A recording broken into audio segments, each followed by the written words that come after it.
Good evening, one and all.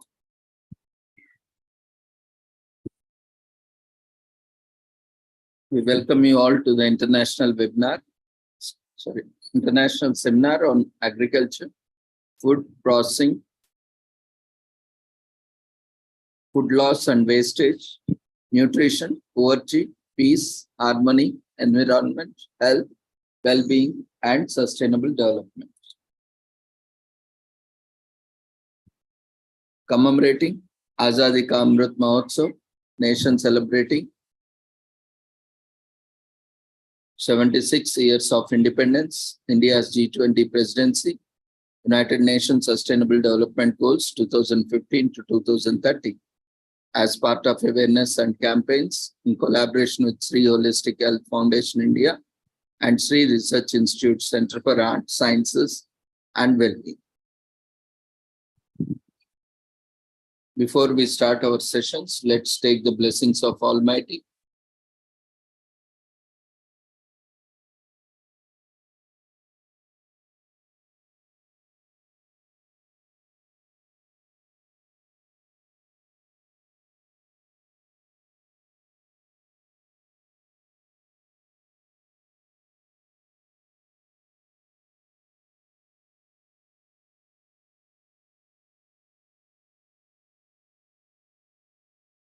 कुरुत्वं कल्याणम् आरोग्यं धनसम्पदः शुभं कुरुत्वं कल्याणम् आरोग्यं धनसम्पदः शत्रुबुद्धिविनाशाय दीपज्योतिर्नमोऽस्तुते दीपज्योतिर्नमोऽस्तुते शुभं कुरुत्वं कल्याणम् आरोग्यं धनसम्पदः शुभं कुरुत्वं कल्याणम् आरोग्यं धनसम्पदः.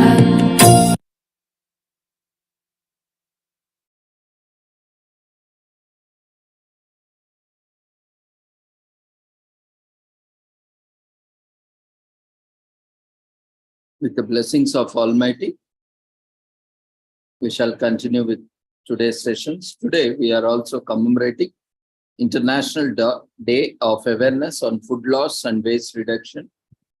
And we are also commemorating World Heart Day 2023.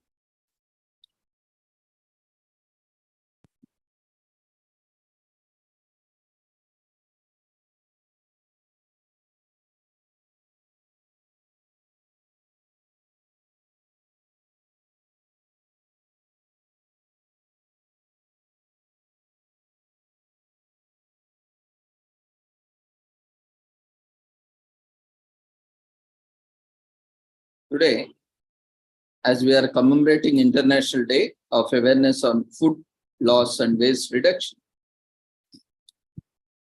globally, around 13% of the food produced is lost between harvest and retail. The significant quantities are also wasted in retail.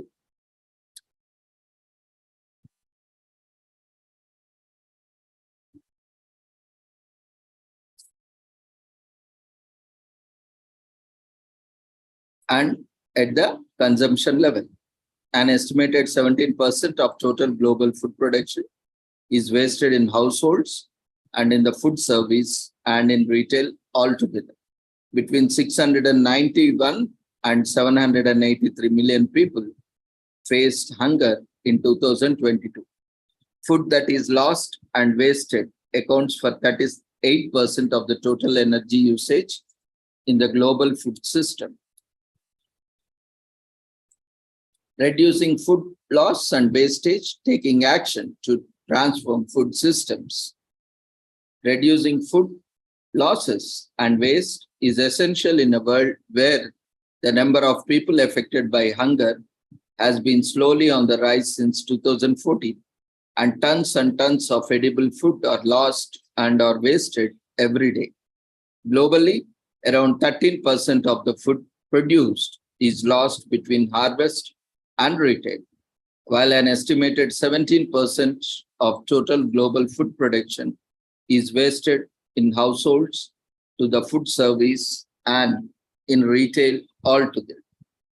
The International Day of Awareness of Food Loss and Wastage with the 2023 theme, Reducing Food Loss and Waste, Taking Action to Transform Food Systems, is an opportunity to call to action both the public, national or local authorities, and the private sector, business and individuals to prioritize actions and move ahead with innovation to reduce food loss and waste towards restoring and building back better and resilient, ready food systems.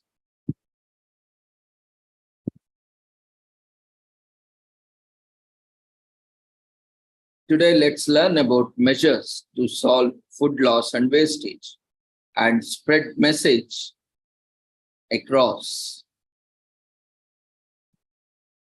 Why it is important to reduce food loss and wastage? As already mentioned, food loss and waste undermine the sustainability of our food systems.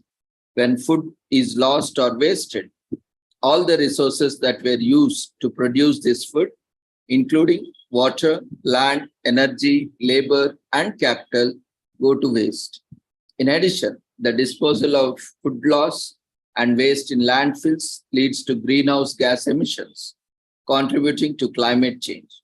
Food loss and wastage can also negatively impact food security and food availability and contribute to increasing the cost of food. Our food systems cannot be resilient if they are not sustainable. Hence, the need to focus on the adoption of integrated approaches designed to reduce food loss and waste. Actions are required globally and locally, maximize the use of food we produce. The introduction of technologies, innovative solutions, including e-commerce platforms for marketing, retractable mobile food processing systems, new ways of working, and good practices to manage food quality and reduce food loss and waste are key to implementing this transformative change. With 7 years left to reach the targets 1, 2, and 3 of Sustainable Development Goals, there is an urgent need to accelerate action to reduce food loss and waste.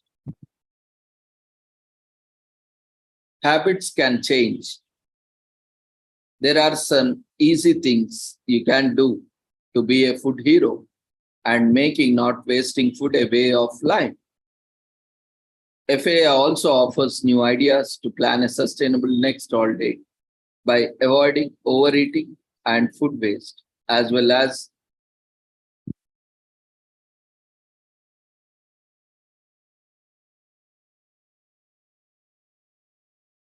to help your family understand the goals. We need to produce more food and other essential agriculture commodities with less water. While ensuring water is distributed equally, our aquatic food systems are preserved and nobody is left behind.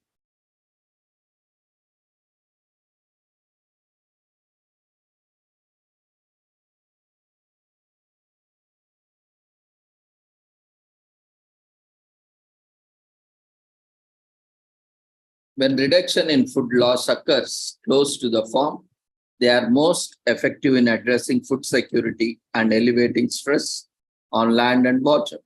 When reduction in food waste occurs downstream in the supply chain and at the consumer level, they are key to cutting greenhouse gas emissions.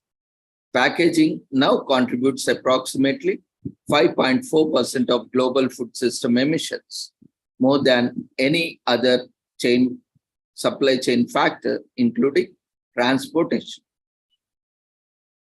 So increased attention to food loss and waste, cutting food loss and waste reduce poverty and hunger and fights climate change.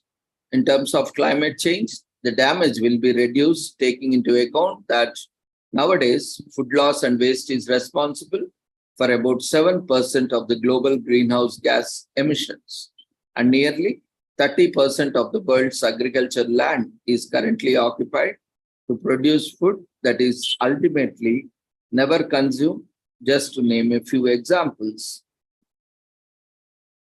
Food loss happens at the farm. Inadequate harvesting time, climatic conditions, practices applied at the harvest and handling, and challenges in marketing produce. In storage, inadequate storage, decision made at earlier stages of the supply chain that cause products to have a shorter life. In transit, good infrastructure and efficient trade logistics are key to preventing food loss. Processing and packaging play a role in preserving foods, and losses are often caused by inadequate facilities, technical malfunction, or human error. Food waste happens in the shop.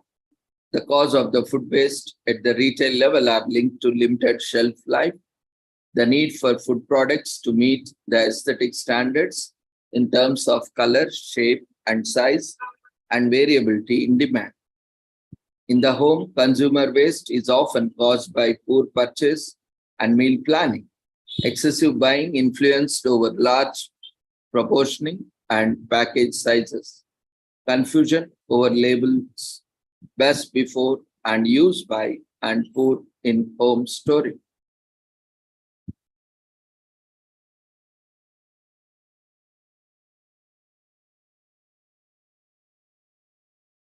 UN and its agencies in the fight against food loss and waste.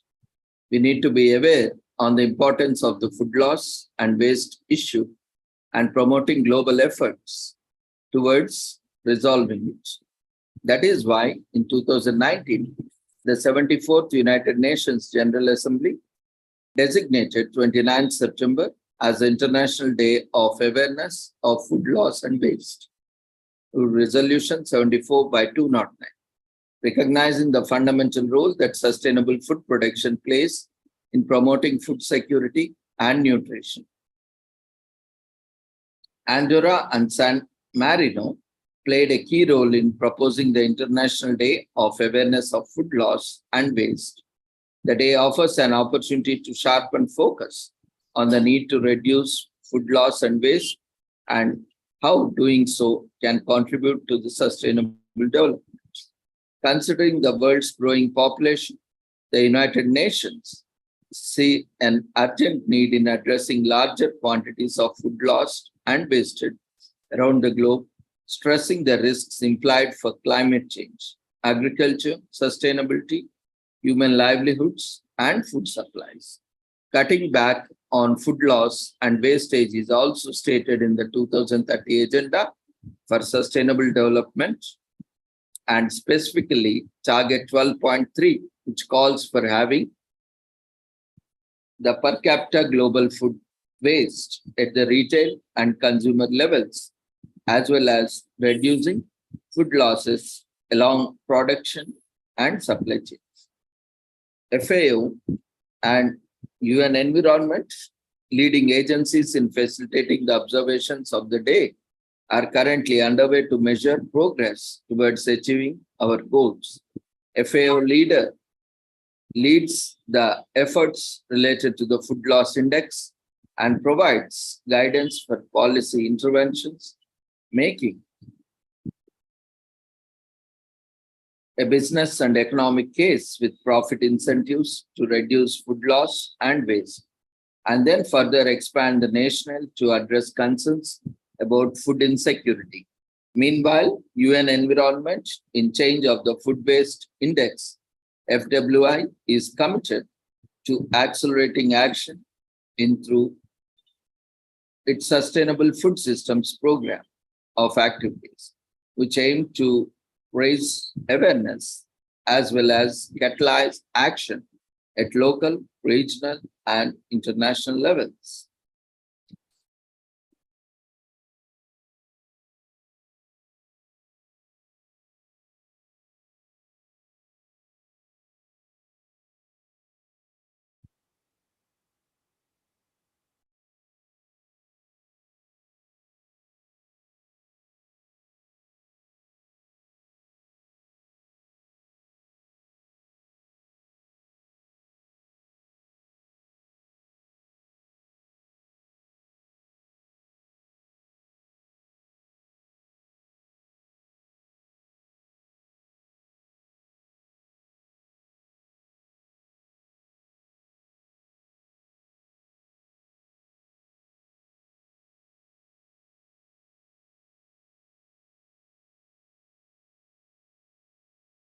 SDG goal number 12 ensures sustainable consumption and production patterns is about ensuring sustainable consumption and production patterns, which is the key to sustain the livelihoods of current and future generations. Our planet is running out of resources, but populations are continuing to grow. If the global population reaches 9.8 billion by 2050, the equivalent of almost 3 planets will be required to provide natural resources needed to sustain current lifestyle. So we need to change our consumption habits and shifting our energy supplies.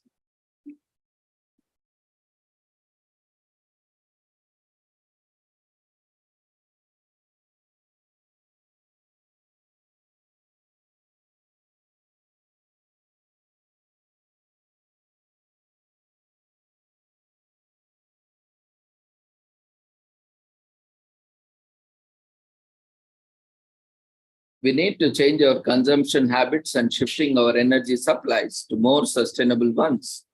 And one of the main changes we must make if we are going to reduce our consumption levels. However, global prices triggered a resurgence in fossil fuel subsidies, nearly doubling from 2020 to 2021. We are seeing promising changes in industries, including the trend towards sustainability.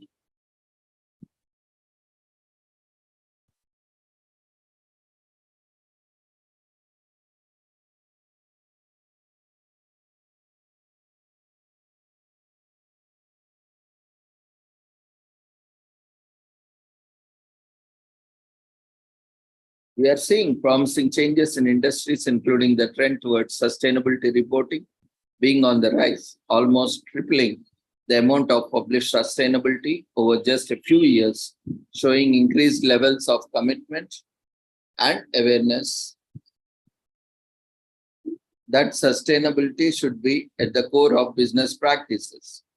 Food waste is another sign of overconsumption, and tackling food loss is urgent and requires dedicated policies informed by data, as well as the investment in technologies, infrastructure, education, and monitoring.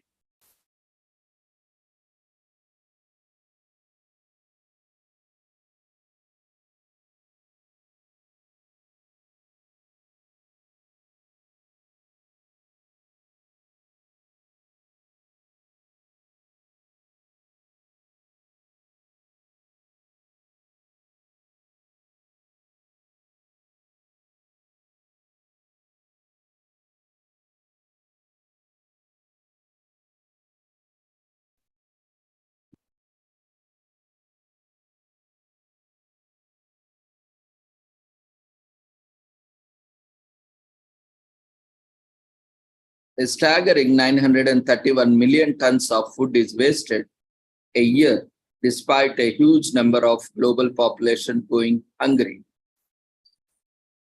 Why do we need to change the way we consume? Economical and social progress over the last century has been accompanied by environmental degradation that is endangering the very systems on which our future development and very survival depend. A successful transition will mean improvements in resource efficiency, consideration of the entire life cycle of economic activities, and active engagement in multilateral environmental agreements. And what needs to change? There are many aspects of consumption that with the simple changes can have a big impact on the society as a whole. Government needs to implement and enforce policies and regulations that include measures such as setting targets for reducing waste generation, reducing waste generation, promoting circular economy practices, and supporting sustainable development or sustainable procurement policies. Transitioning to a circular economy involves designing products for longevity, repairability, and recyclability. It also involves promoting practices such as refusing, refurbishing, and recycling products to minimize waste and resource depletion. Individuals can also adopt more sustainable lifestyles. This can involve consuming less, choosing products with lower environmental impacts, and reducing the carbon footprint of day-to-day activities. As a business, it's a business interest to find out new solutions that enable sustainable consumption and production patterns. A better understanding of the environmental and social impacts of products and services is needed, both product life cycles and how they are affected by use within lifestyles. Innovation and design solutions can both inspire individuals to lead more sustainable lifestyles, reducing impact and involving well-being. There are two ways to help as a consumer: reducing your waste and being thoughtful about what you buy, and choosing a sustainable option whenever possible. Ensure that you don't throw away food and reduce your consumption of plastic, one of the main pollutants of the ocean. Carrying a reusable bag, refusing to use plastic straws, and recycling plastic bottles are good ways to do your part every day.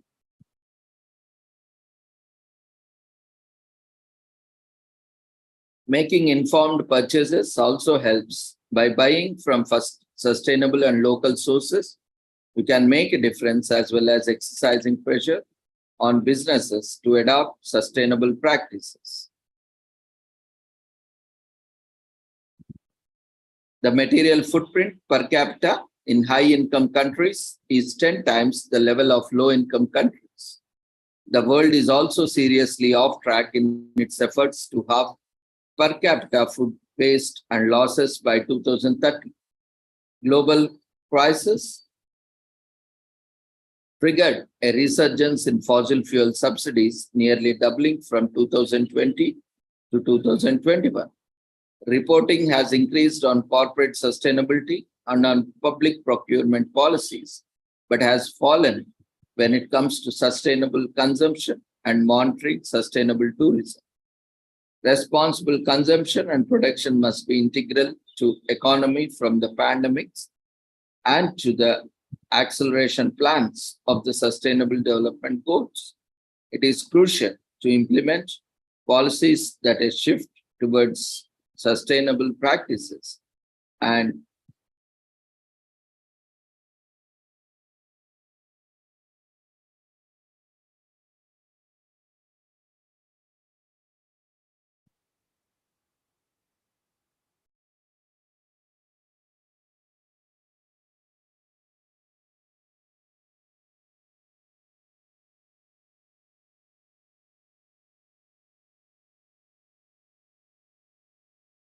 SDG Goal 12 targets. 12.1, implement the 10-year framework of programs on sustainable consumption and production, all countries taking action, with developed countries taking the lead, taking into the account the development and capabilities of developing countries. 12.2, by 2030, achieve the sustainable management and efficient use of natural resources. 12.3, by 2030, halve the capture global food waste at the retail and consumers levels and reduce food losses along production and supply chains, including post-harvest losses. 12.4, by 2020, achieve the environmentally sound management of chemicals and all waste throughout their life cycle in accordance with agreed international frameworks, and significantly reduce their release to air, water, and soil to minimize their adverse impacts on human health and the environment. 12.5, by 2030, sustainably reduce water waste generation through prevention, reduction, recycling, and reuse. 12.6, encourage companies, especially large and transitional companies, to adopt sustainable practices and to integrate sustainability information into their reporting cycle. 12.7 promote public procurement practices that are sustainable in accordance with national policies and priorities. 12.8 by 2030 ensure that people everywhere have the relevant information and awareness for sustainable development and lifestyle in harmony with nature. 12.8 support developing countries to strengthen their scientific and technological capacity to move towards more sustainable patterns of consumption and production. 12b, develop and implement tools to monitor sustainable development, impacts for sustainable tourism that creates jobs and promotes local culture and products.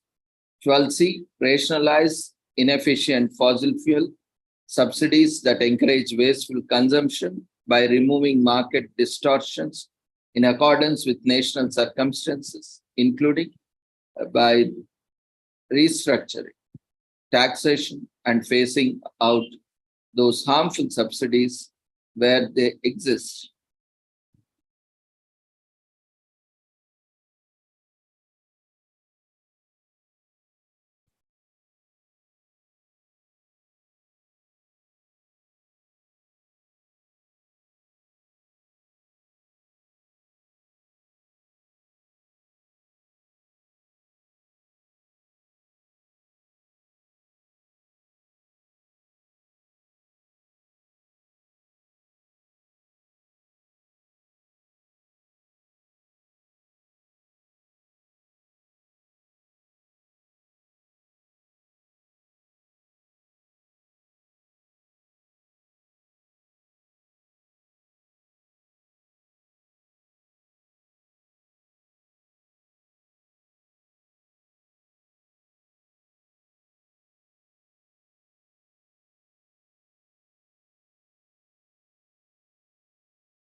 Stop food loss and waste for the people, for the planet.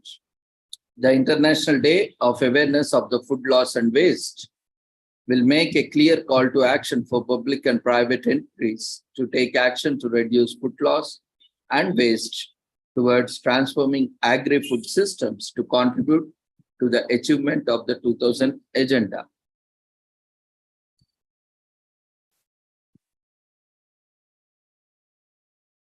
Currently, many of the world's agri-food systems are unsustainable as they degrade agricultural land, contribute to greenhouse gas emissions, and loss of biodiversity and consume groundwater.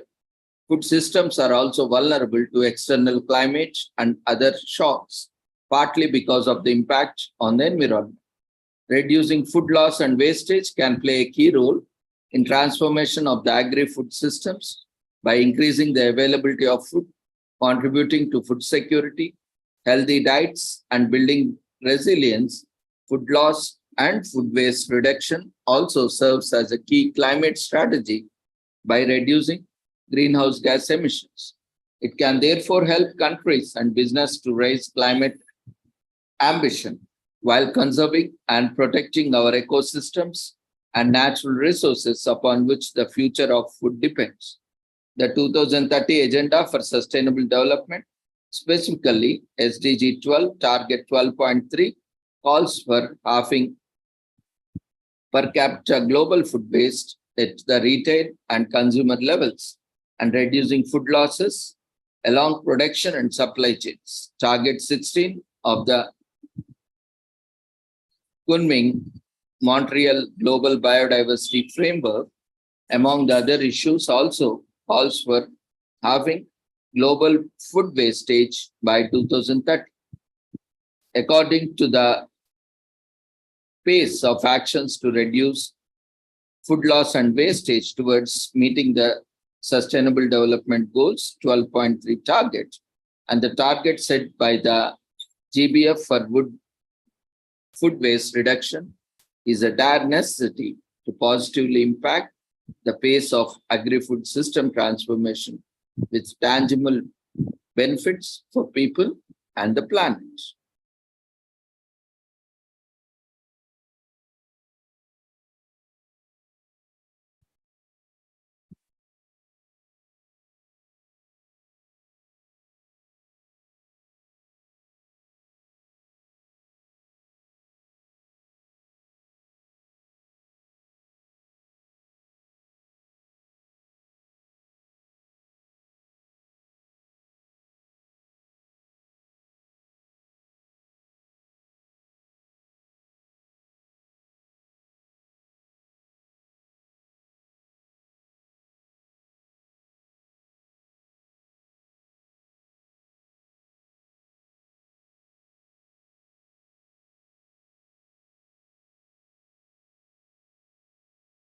Food is much more than what is on our plates, what it really means to love and respect our food. In a vast world of almost 8 billion people, where all you hear about are our differences, there are some important things that connect us, and one of these is food. Food connects us all. We all need it, depend on it, survive because of it, and derive happiness from it. In fact, food is part of who we are. It's part of our habits and cultures. It's part of hundreds of TV shows, movies, podcasts revolve around the topic of food, and cookbooks always sit among the bestsellers. Food is even part of how we interact with others. Foodies promptly and amply share recipes and dining experiences. Who hasn't posted a photo of their favorite dish on their social media channels? The talk of food is all around us. So if we love food so much, why do we let so much of it go rotten in our fridges, get left behind in our parties, get thrown out in our stores, or dumped off our plates? 1/3 of all food produced globally is lost or wasted. We love food, but we don't take care of it. We don't respect it. And we all want the respect that Aretha Franklin sang about, and to get it, we should give it. So here are some ways to help us love our food better and grow respect for the world behind what we eat. Reduce your food wastage. Buy only the food you need. Learn to love ugly fruits and vegetables. Keep your portions realistic. Be mindful of expiration dates. Store food wisely. Donate excess and turn leftover food into next day's meals. When we waste food, all the resources used for growing, processing, transporting, and marketing that food are wasted too. Food is so much more than what is on our plates. Support your local food producers. Chefs get awards, stars, and recognition for their creations. But what about farmers? Without them, we wouldn't have the fresh food we need on a daily basis and the food to make any of our cherished dishes. Aren't farmers our real heroes? Shop at your local markets and get to know your farmers. Giving them your business is giving them your recognition and respect. Appreciate the workmanship in producing it. Agriculture isn't just a work, it's an art. There is so much that goes into making our food. It takes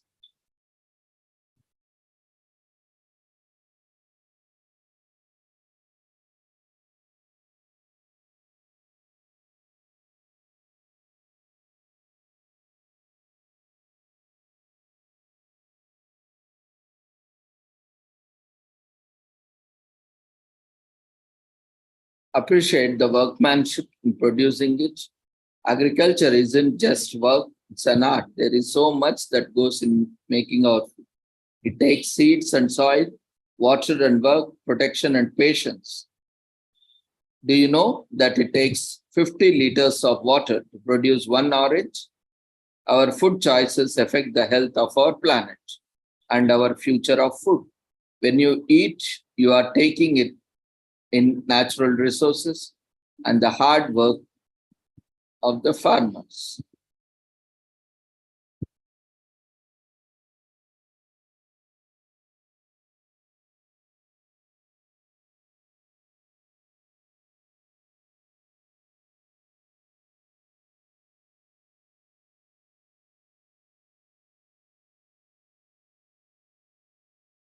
Adopt a healthier and more sustainable diet. Our bodies run of calories and nutrients. We get our energy and maintain our health from good food. We normally don't pay attention to the power that food and nutrition have over our bodies. We need to respect that food is fuel. Too much of it or too much of only one kind of it can lead to obesity, deficiency, or diet-related diseases. Learn where food comes from. Do kiwis come from trees or bushes? Are tomatoes a fruit or vegetable? By learning more about our food, where it comes from, when it is in season, and what it takes to produce it, we grow in our knowledge of and respect for what we are eating.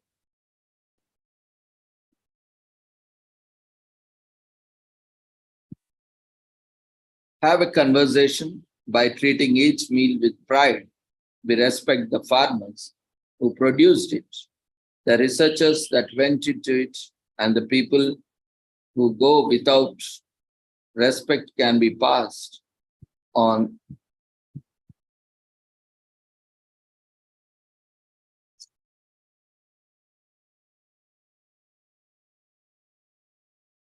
Talk to the people around you, to the next generation about making informed, healthy, and sustainable food choices.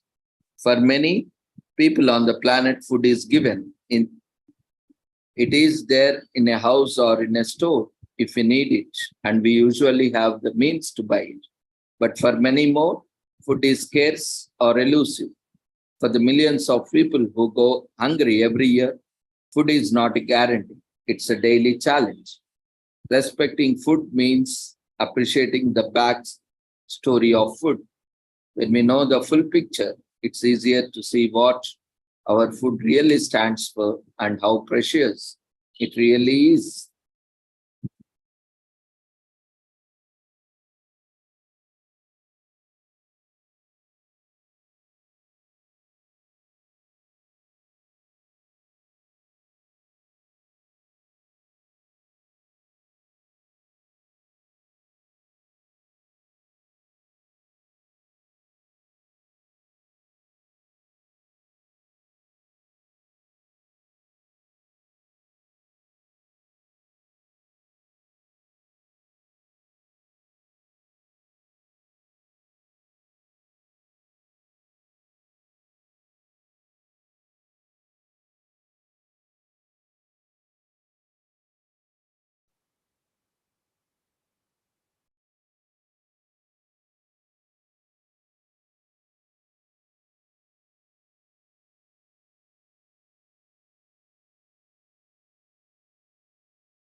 Reducing food losses along the supply chain and cutting food waste by 50% at a retail and consumer level is critical to achieving a sustainable world. But how are we going to do this? Harvesting produce can be extremely challenging. Inadequate tools or poor harvest techniques make it economically difficult for farmers to market products which are left unharvested.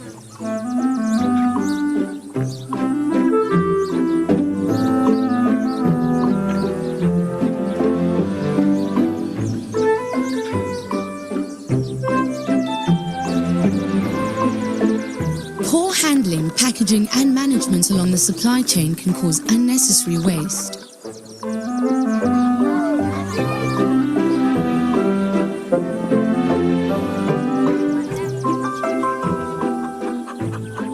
Adequate cold storage is crucial to prevent losses and preserve quality.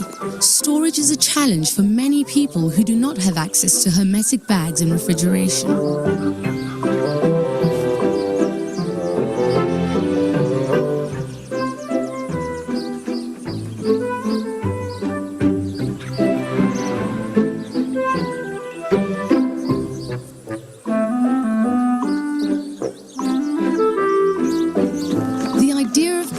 Produce often causes food to be wasted in supermarkets.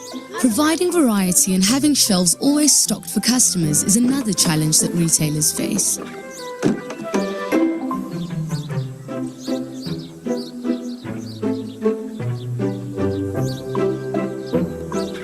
Consumers tend to underestimate the amount they waste. Creating awareness of how much food is really wasted is vital to making a difference.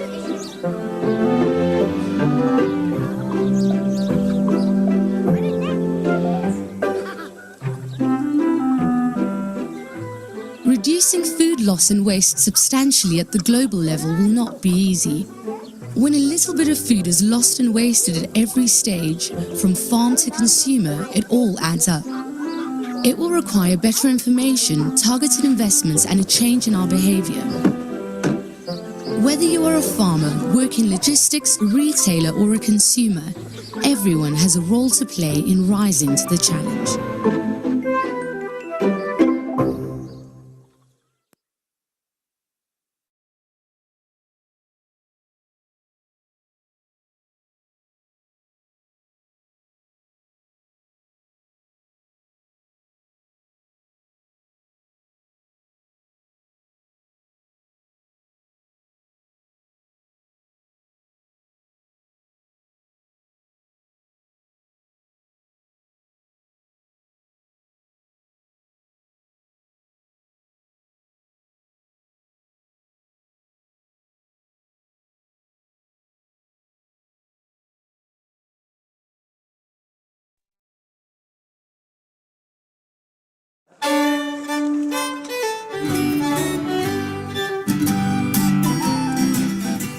You know, across the globe today, 31% of total greenhouse gas emissions are attributable to the food system. These emissions, well, they emerge from the production, the processing, the packaging, the transport, the storage, the consumption, and the disposal of food. Increased levels of carbon dioxide and other greenhouse gases in the atmosphere contribute to climate change. Higher temperatures and humidity conditions resulting from climate change will lower productivity on our farms. It will also increase food spoilage and contamination along food value chains.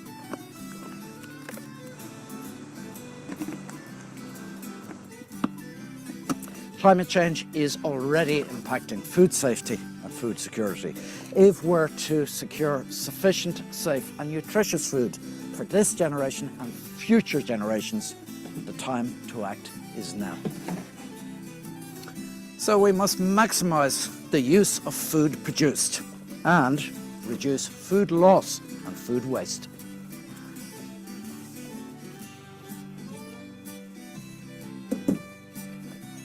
By composting unavoidable food waste, we can enrich the quality of our soil while contributing to the reduction in carbon emissions globally. So let's act now to reduce food loss and waste for healthy people and a healthy planet.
Dishes are known in the whole world and people like it. We like it fresh and fried, served hot directly from the wok. It's lovely and we care a lot about good food. What we unfortunately don't care much is what happens with the cooking oil after it has been used. Where does it go? How does it harm the environment? We have a problem that waste cooking oil has often been sold to low-income families for cooking again, where it causes health problems, or it is just dumped into the waste and causing an environmental problem. At Motion Eco, we're trying to solve the problem. We collect the waste cooking oil from the restaurants and recycle it to create biodiesel. Our goal is to close the gap between the food and transportation industry to create a circular economy. Imagine everybody would give us their waste cooking oil. It would reduce the carbon footprint and we can avoid health problems. We are targeting a huge market and we are very confident that our biodiesel will contribute a lot to give China a green future. My name is Shu Tong Liu. I'm the founder of Motion Eco. We create biodiesel out of used cooking oil.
Food waste is part of many problems that we facing in order to achieve sustainable development by 2030. One of the things that we have to work in order to boost the sustainable consumption pattern is to reduce the waste and loss in the food systems.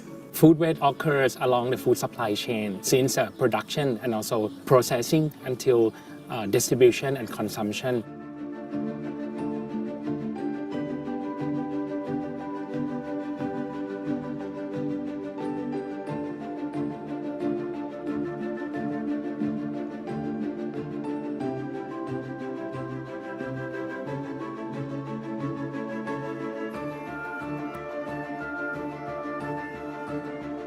After steaming, the rice is dried in the solar dome dryer, which is provided by the government. This solar dryer will help to shorten the drying time. With the solar dome, you concentrate the energy, so the drying process is more efficient because you use renewable energy. It's faster because it's a concentrate heat.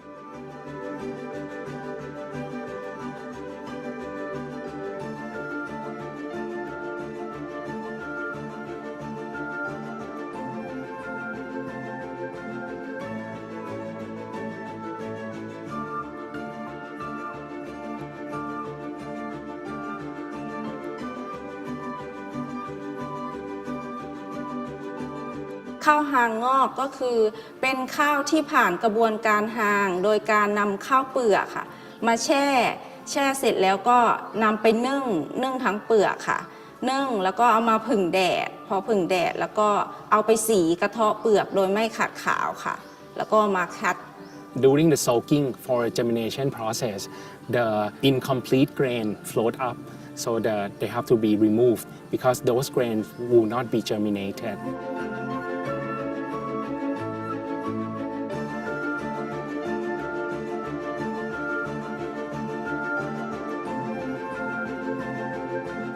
ถ้าเราตากข้าวน้อยไปก็จะทำให้ข้าวเกิดเชื้อราแต่ถ้าเราตากข้าวนานไปข้าวก็จะหักในกระบวนการสีทำให้เราได้ข้าวน้อยลง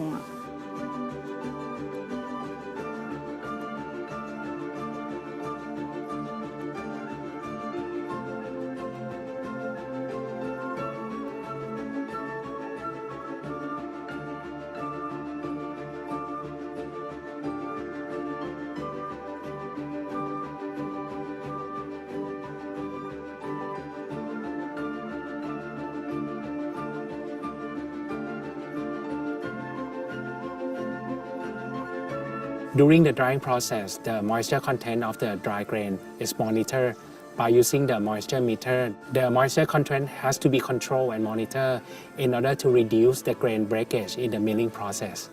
พอเรามีเครื่องวัดความชื้นเข้ามาช่วยสามารถทำให้เราควบคุมคุณภาพข้าวได้สม่ำเสมอแล้วก็สามารถลดการสูญเสียได้ด้วยค่ะก็ตั้งแต่มีโครงการนี้เข้ามาช่วยให้เราได้รู้จักกับการลดการสูญเสียโดยมีเครื่องมือมาควบคุมการผลิตค่ะแล้วก็ทำให้เรามีผลกำไรเพิ่มมากขึ้นเพราะว่าเรารู้จักวิธีลดต้นทุนในการผลิตค่ะโดยเอาสิ่งที่ได้เครื่องมือที่ได้มาวัดอุณหภูมิของข้าวก่อนที่เราจะนึ่งแล้วก็หลังที่เราตากเสร็จแล้วเรามีเครื่องมือวัดอุณหภูมิทำให้เรามีกำไรเพิ่มขึ้นค่ะลดการสูญเสียน้อยลงค่ะ Micro and small enterprise have their own local wisdom that is very helpful in identifying the improved measures. They know their own problems and limitations and are willing to work to improve the efficiency of their operations. At the end of the day, everybody has to take part, but identify what part you'll be in, and then we can achieve it together.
So let's look at a few tips for reducing food wastage and becoming a food hero or heroine. For many people in the world, food waste has become a habit, buying more food than we need at markets, letting fruits and vegetables spoil at home, or taking larger portions than we eat. These habits put extra strain on our natural resources and damage our environment.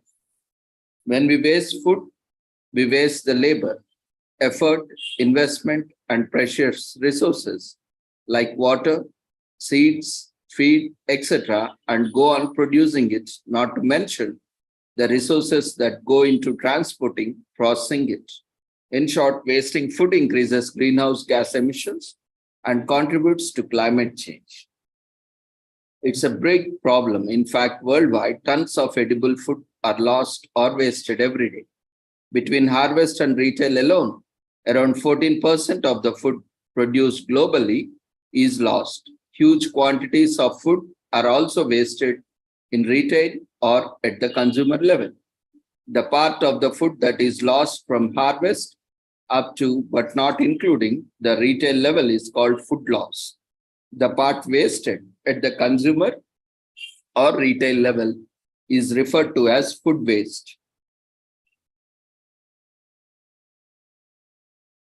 We make this distinction to address the root causes of this problem, a problem that everyone from farmers and producers to consumers and shop owners can help end.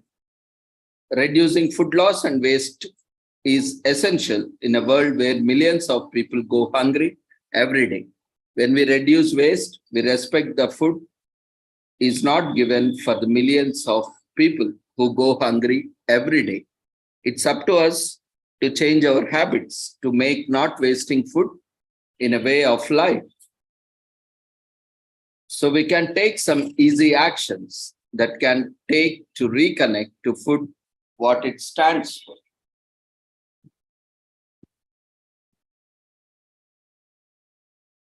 Adopt a healthier, more sustainable diet.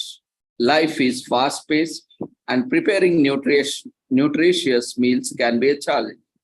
But healthy meals don't have to be elaborate.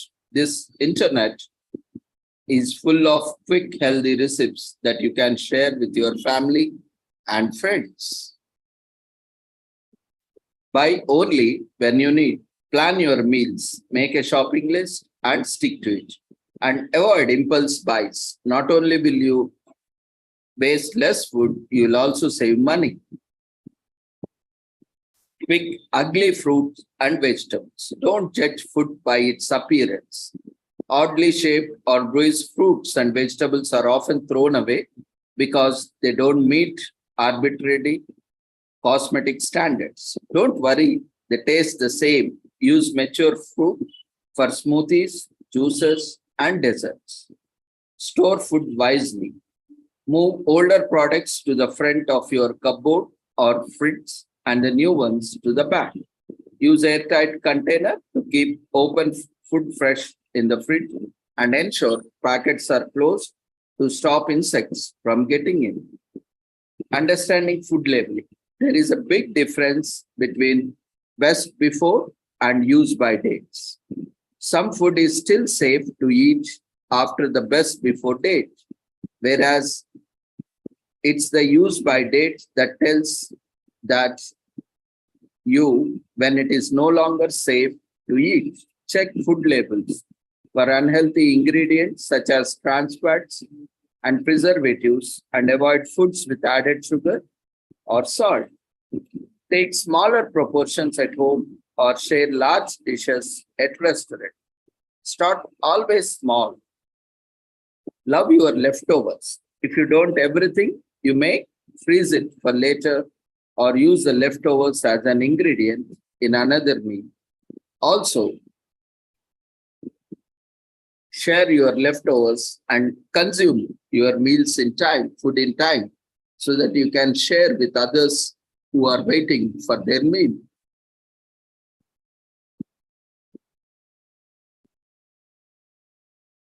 Put your food waste to use.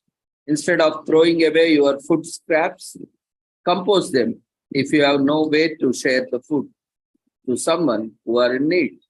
This way, you are giving nutrients back to the soil and reducing your carbon footprint. As you throw food waste in open, it decomposes and it generates greenhouse gases. So instead of that, compose them so that it decomposes properly. Respect food. Food connects us all. Reconnect with food by knowing the process that goes into making it. Read about food production and get to know your farmers. Support local food producers. By buying from local produce, you support family farmers and small business in your community. You also help fight pollution by reducing delivery distances for trucks and other vehicles. Keep the fish populations afloat. So if you are a non-vegetarian, eat fish species that are more abundant rather than those that are at risk of being overfished or extinction, like cod or tuna. Buy fish that has been caught or farmed sustainably, such as eco-labeled or certified fish. Use less water. We can't produce food without water. While it's important that farmers use less water to grow food, reducing food waste also saves all the water resources that went into producing it. Reduce your water intake in other ways too, fixing leaks or turning off the water while brushing your teeth, and so on. Keep our soils and water clean. Some household waste is potentially hazardous and should never be thrown in a regular rubbish bin. Items such as batteries, paints, mobile phones, medicine, chemicals, fertilizers, tires, ink cartridges, etc. can seep into our soils and water supply, damaging the natural resources that produce our food. Eat more pulses and veggies. Once a week, try eating a meal based on pulses or ancient grains like millets. Sharing is caring. Donate food that would otherwise be wasted. For example, apps and social networking can connect neighbors with each other and with local businesses and NGOs. To surplus food can be shared, not thrown away.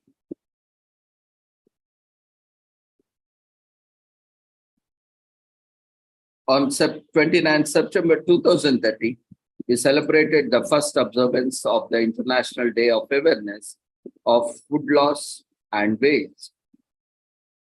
As it has come during the global COVID-19 pandemic that was brought about a wake-up call to need to transform and rebalance the way our food is produced and consumed. Wasting less, eating better, and adopting a sustainable lifestyle are key to building a world free of hunger. Little changes to our daily habits can make a huge global impact. Take action.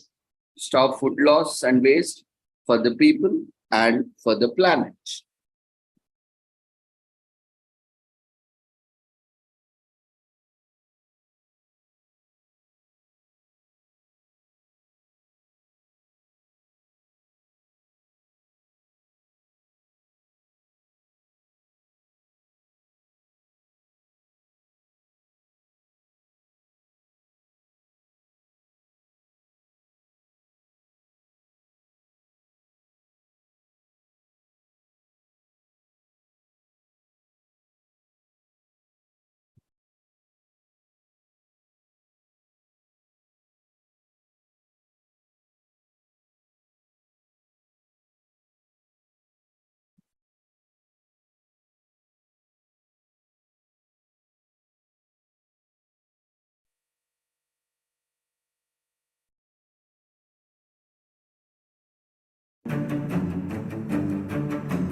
Agriculture makes a huge contribution to the Indian economy.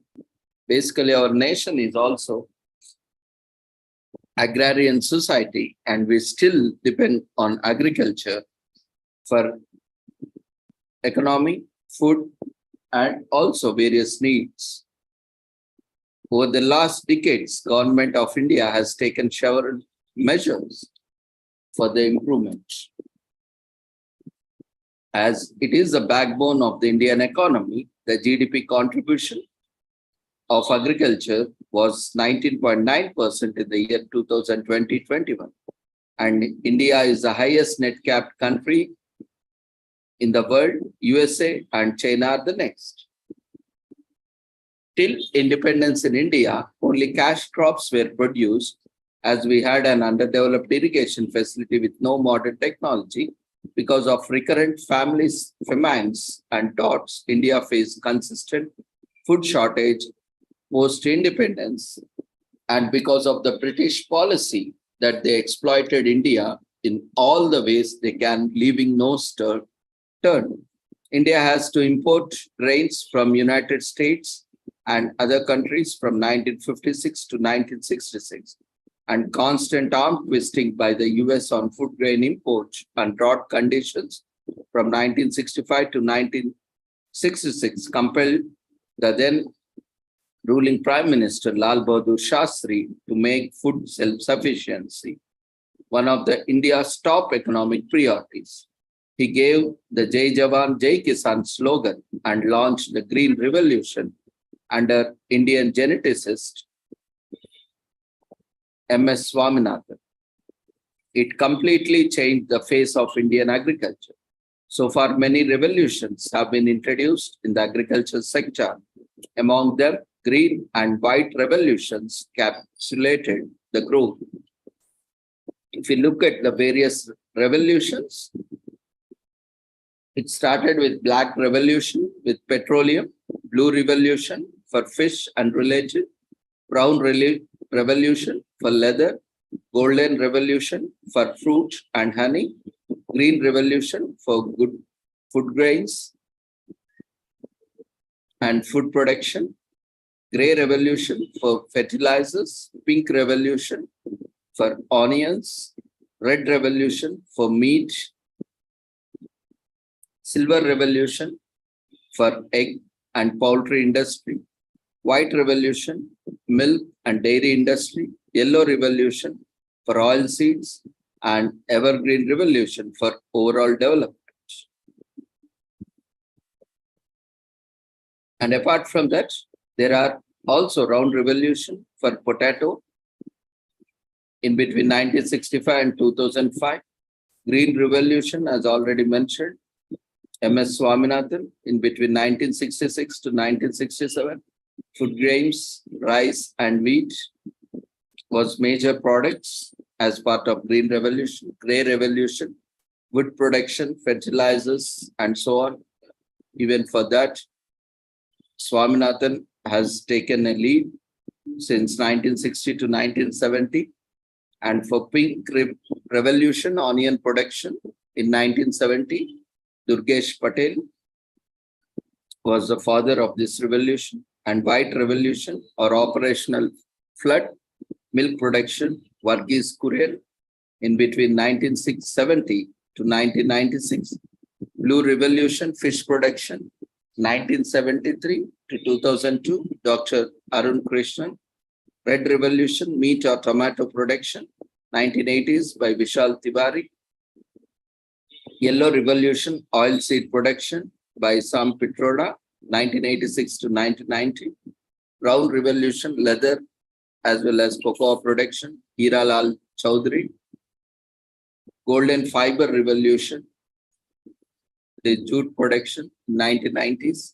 Golden Revolution, fruits, honey, horticulture production by Nirpak Tutaj, 1991 to 2003.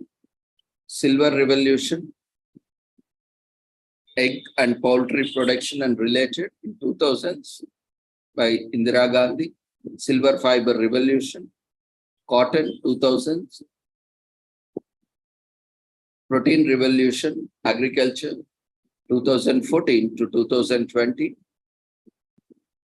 initiated by Sri Narendra Modi ji. Evergreen Revolution, Overall Development of Agriculture from 2017 to 2022 by M.S. Swaminathan, and so on.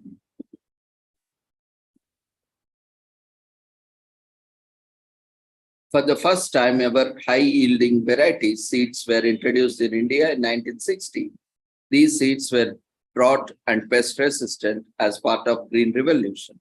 Since Punjab, Haryana, and Tamil Nadu had sufficient irrigation facilities, it was launched first in these states. The first focus was on rice, wheat crops. Cash crops like cotton, jute, and oilseeds were excluded from it. The most neglected resource of agriculture, the irrigation facility, was developed, and other areas such as fertilizers, pesticides, and weedicides were also improved. Tractors, harvesters, and drill modern machinery was introduced to promote commercial farming. The Green Revolution gave new impetus to agriculture in India. The per hectare yield increased from 850 kg in 1960 to 2,281 kg in 1990. Consequently, India became a surplus producer, and now farmers shifted from subsistence farming to commercial farming. Gradually, as the Green Revolution expanded across India, it became one of the stalwarts in the agriculture sector.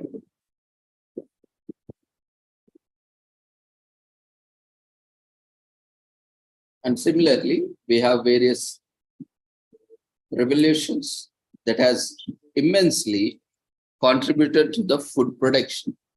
But at the same time, the food losses are also increasing. This is due to various reasons, like the lack of proper infrastructure facilities, storage facilities, and also due to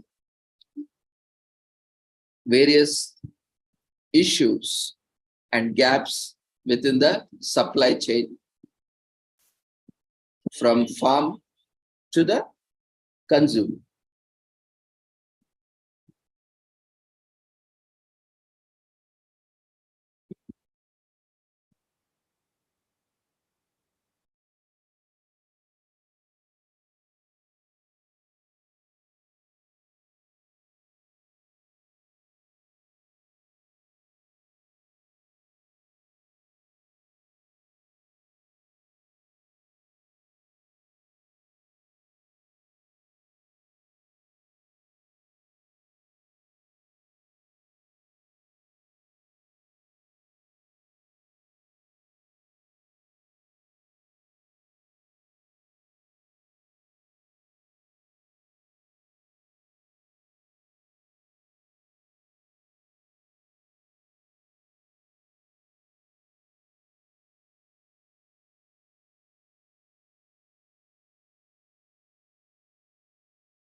In the mid-1960s, a nightmare that haunted the Indian subcontinent during the 1943 Bengal famine and others before it came back. Two successive droughts between 1964 and 66 brought down food production by 20%, creating an acute food shortage across the country. Prices skyrocketed and thousands went hungry. Cities like Calcutta were flooded with hungry and malnourished people who poured in from the villages. The dire situation called for a drastic solution. And so, the Indian Green Revolution was born.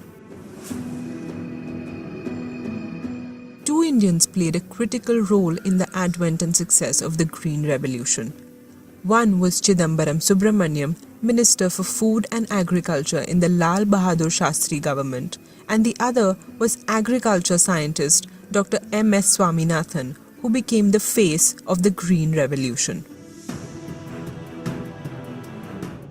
At the center of the Green Revolution was a rapid increase in the production of wheat across the states of Punjab, Haryana and Uttar Pradesh in what is today called the wheat belt of India.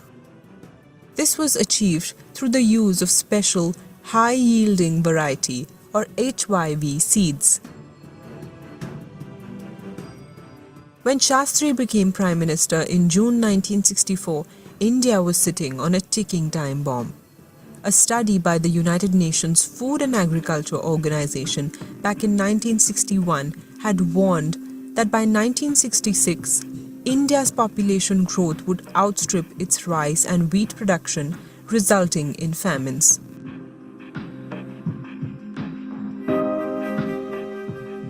India had been importing wheat under the US Public Law 480 to meet the food shortage. The grain was channeled directly into the food distribution system, giving rise to the phrase "ship to mouth."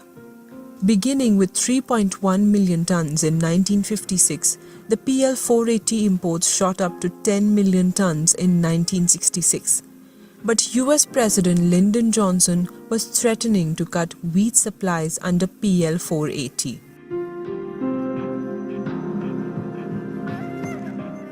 Dr. M.S. Swaminathan convinced Subramaniam that the solution to the food crisis lay in cultivating high-yield grains which would increase their output.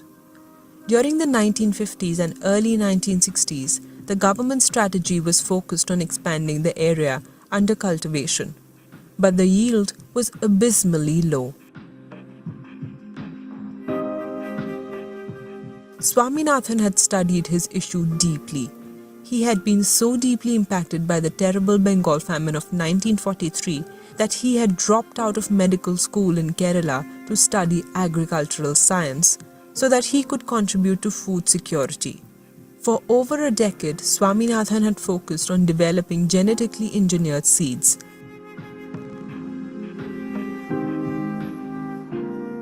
While working at the Indian Council of Agricultural Research, Swaminathan collaborated with American agronomist Norman Borlaug.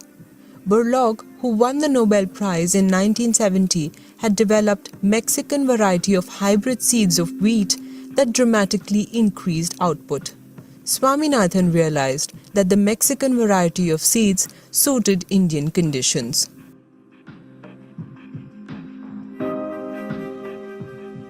While Subramaniam was convinced by Swaminathan's formula, he faced political opposition. So he converted the lawn of his 5-acre plot where he lived in New Delhi into a demonstration farm to show that the HYV seeds could solve chronic food shortages.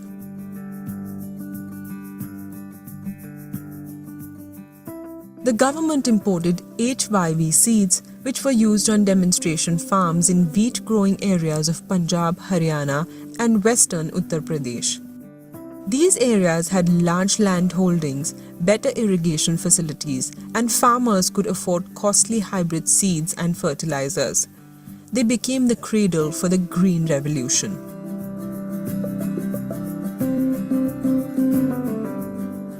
In 1966 and 67, the first year of the Green Revolution, 2.4 million hectares of land, of a total of 130 million hectares were reserved for cultivation of HYV wheat. The experiment was so successful that the total area under HYV cultivation increased to 15 million hectares in 1970 to 71.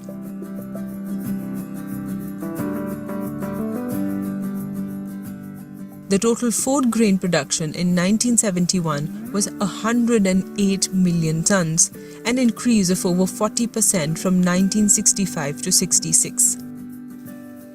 India terminated the embarrassing PL480 imports in 1971 as the nation had achieved food self-sufficiency. The first phase of the Green Revolution had succeeded.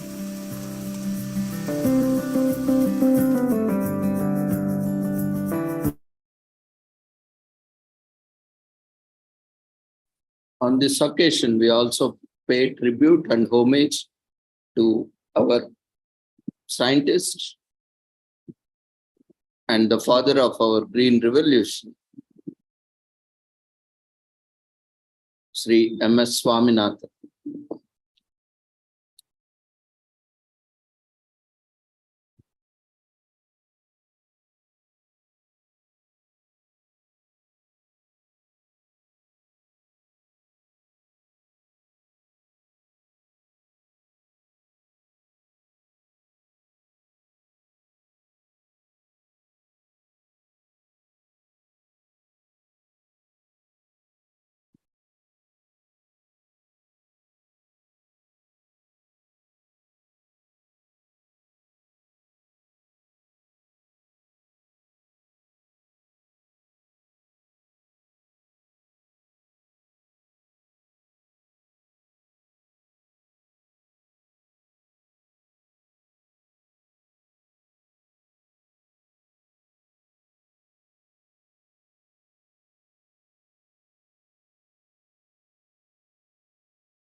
I was born in a family, both agriculture and medical professions were their livelihood. So I thought that I should go to medicine. Then came 1942, the Bengal famine. My whole objective in life changed. From that I came to the conclusion that overcoming hunger and malnutrition and helping 60% of the population of India is a much better role to play for an educated person. Norman Borlaug and I met each other in 1952 or so at the University of Wisconsin. He was saying that we must do everything possible to improve the yield potential of wheat, just as you are trying to do in potato. That was all our contact. Then in 1960, when I came to Indian Agricultural Research Institute and became the head of the division of what they call genetic, I noticed that unless our plants can take more, they can't yield more. Suddenly I saw an international trial, but plants were short, but the head was tall, the panicle was tall. And I inquired from USDA, where did you get this material? They told me they came from Borlaug in Mexico. I wrote to him and he said, Swaminathan, I will give you whatever you want, I have no problem. But I would like to come to your country and see how the wheat crop is grown. We both traveled all over the wheat belt over North India, and he sent a set of seeds. 4 hectares of land under the new variety. In 4 years, 4 million hectares. 4 to 4 million hectares of area came under it. That is why you call it a revolution. Dubbed the Green Revolution by the late Mr. William Dowd of USAID, I saw firsthand that the spectacular success of our programs in India was due in no small part to the work of Dr. Swaminathan. He was an energetic voice for change within the Indian policy-making establishment. He spearheaded a new philosophy that eventually took roots. Today, I have to be a very good architect if you want to make contribution to agriculture. We call it the new architecture of agriculture. The technology of agriculture is done by scientists. The economics of agriculture is done by political leaders and economists. Both have to come together. The economics of farming, the technological improvement. I am very optimistic we can end hunger in the next 10 years because all the ingredients for ending hunger is there.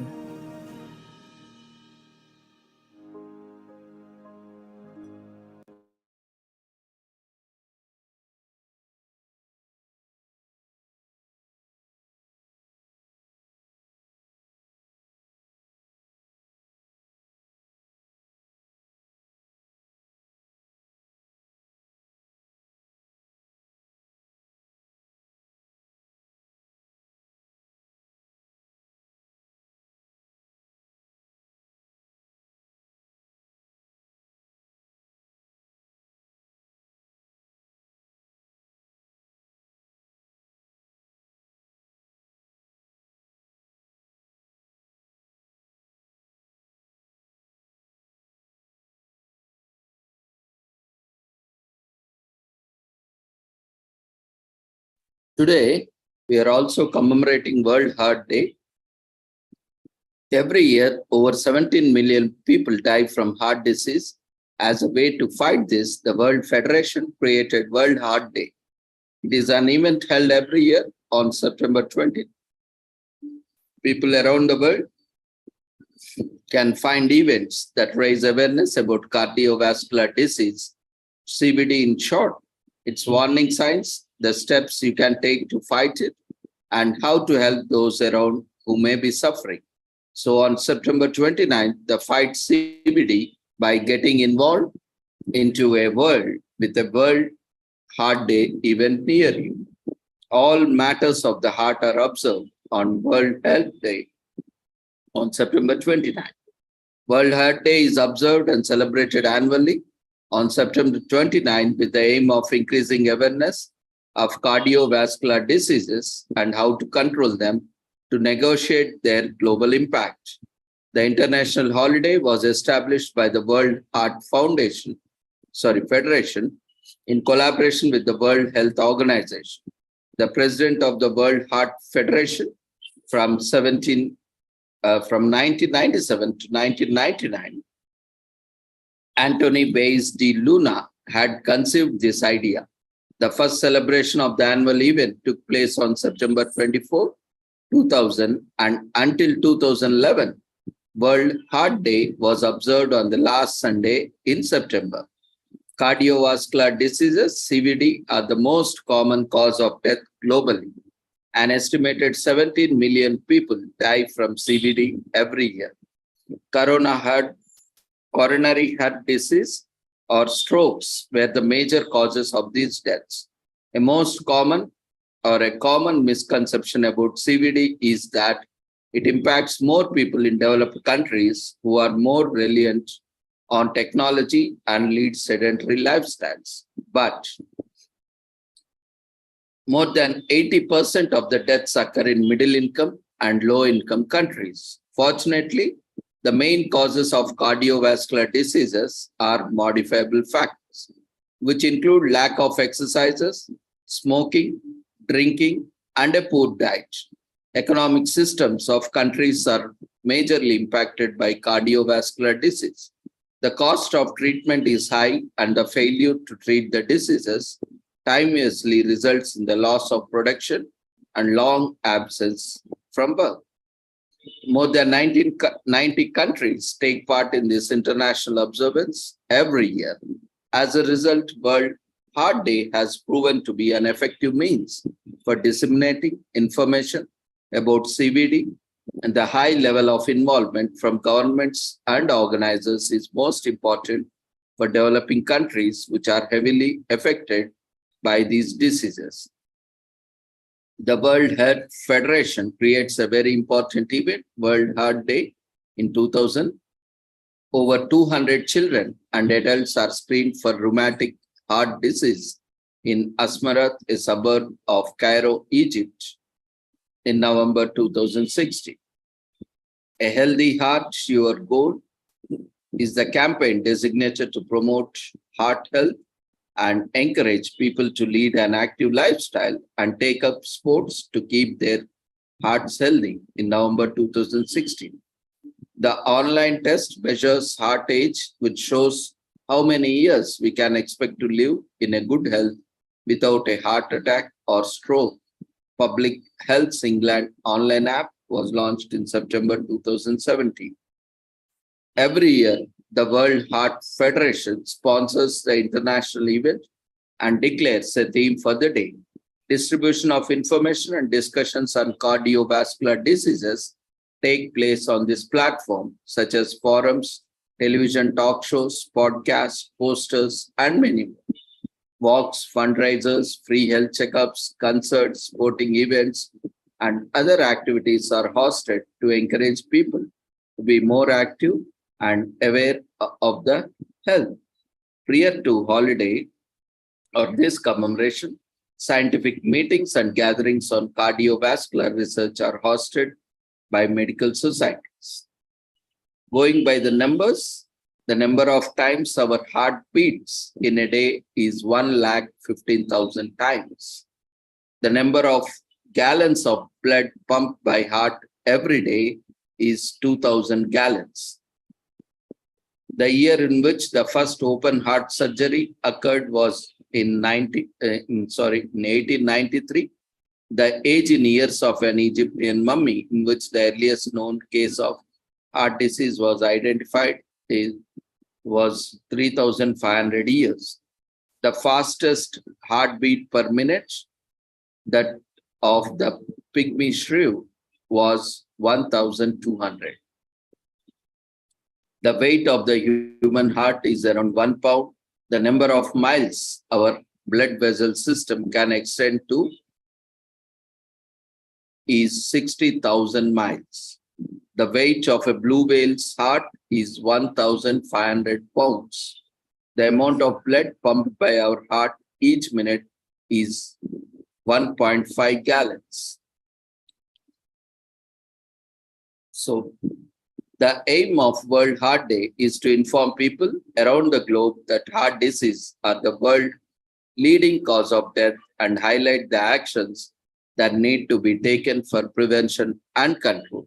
The most common cause is inactivity and lack of activity, physical activities. Often we have become lazy or sedimentary due to work, and nowadays schools have least sports and games. Even for children, it has become deterrent as more and more we are focusing on academics and children are deprived of physical activity. Even not only in schools, even when they come to home also, they are either being sent to tuitions or additional classes in the morning, evening and night, and after school timing. So there is hardly no time left for the physical activity. And moreover, with the gadget addiction, we are more addicted to the gadgets and spending time with gadgets and having no physical activity. This is a major cause for cardiovascular deaths across the world. And India is also soon becoming the capital of cardiovascular diseases and strokes, and number of deaths caused by the strokes. India has already become capital of diabetes, capital of hypertension, capital of cancer, and soon it is going to become a capital of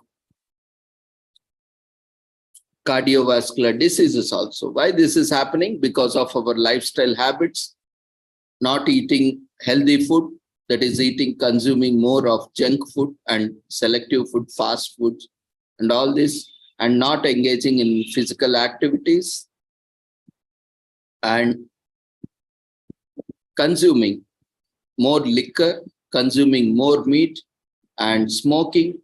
All these are causing our lifestyle disorders, which we are more engaging.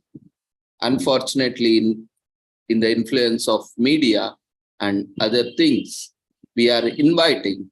In fact, we are buying our own diseases and disorders and inviting deaths to us. So let's be conscious of our decisions, conscious of our food, conscious of our behaviors, and let's stay away from all these drug addictions, alcohol consumption, smoking, consuming more meat and consuming junk food. Instead, go for a fresh leafy vegetables and other vegetables, and try to consume more vegetarian food, and try to keep yourself physically active. That is very important to keep oneself fit and healthy. So this day is celebrated with a lot of fundraisers, awareness events, and activities such as concerts, sporting events, marathon runs, and etc. Maintaining a healthy weight and low body mass index can help decrease chances of developing heart rate. Whether you decide to attend a gym or fitness class, or prefer to get involved at a World Heart Day event, try to make being active a priority. Even if you are staying at home, most cardiac emergencies occur near someone who could potentially help. So setting up a CPR class and learning how to resuscitate a person could save lives. Cooking demonstrations, health lectures, and fitness lessons are also great events to plan for the World Heart Day. Each year, the US spends approximately $200 billion in healthcare services, medication, and lost productivity due to heart disease. Heart disease costs all of us. Smoking, high blood pressure, and high cholesterol, specifically LDL, are the key risk factors for heart disease. Half of all Americans suffer from at least one of these, and these are the common risk factors. So stay away from smoking and drinking, and also consuming more junk food. Approximately 10% of the children in US have high blood pressure due to consumption of too much sodium, of consumption of salt, too much of salt, and too much of junk food. Sodium intake is putting kids at risk.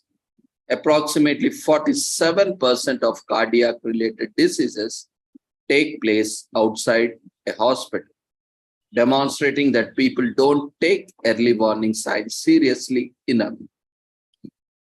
As the World Heart Federation says, September 29 is all about asking yourself what I can do right now to look after my heart and your heart. It's for your heart and all our hearts. World Heart Day is a universal platform that has capability to focus attention on the millions who die from heart disease each year. Through worldwide events, the day offers health and fitness tips so people can lead to a life free of cardiovascular ailments. By offering a variety of fun, healthy events, walks, runs, public talks, concerts, etc., the day can inspire you to fight cardiovascular disease and live a longer, healthier life.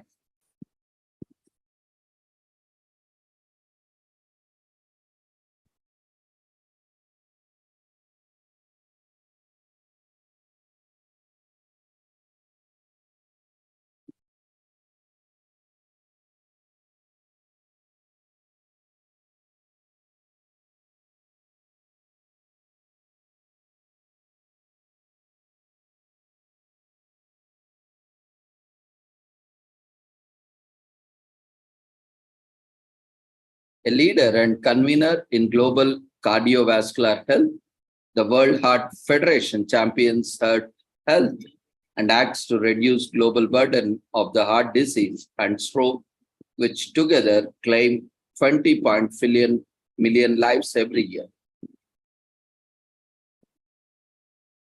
The membership of with more than 200 heart foundations, scientific societies, and patient organizations in more than 100 countries is an active hub promoting heart health and driving changes at the local, regional, and global level.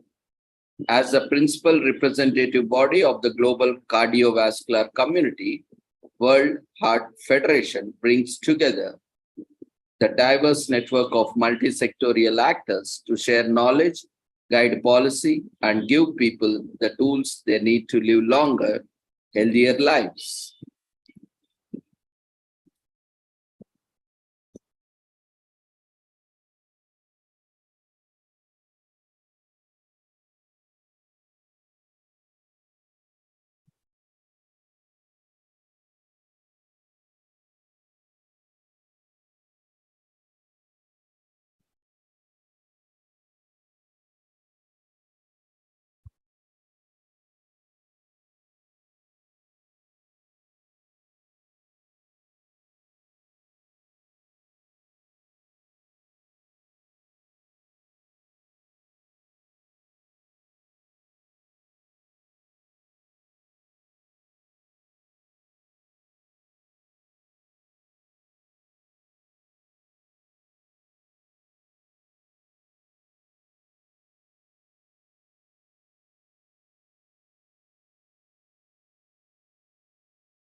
The heart. It's the first and the last sign of life. The heart is peace, unity, love. We are the world's heart, ensuring prevention, treatment, and care for everyone. We represent scientific, medical, and civil society groups.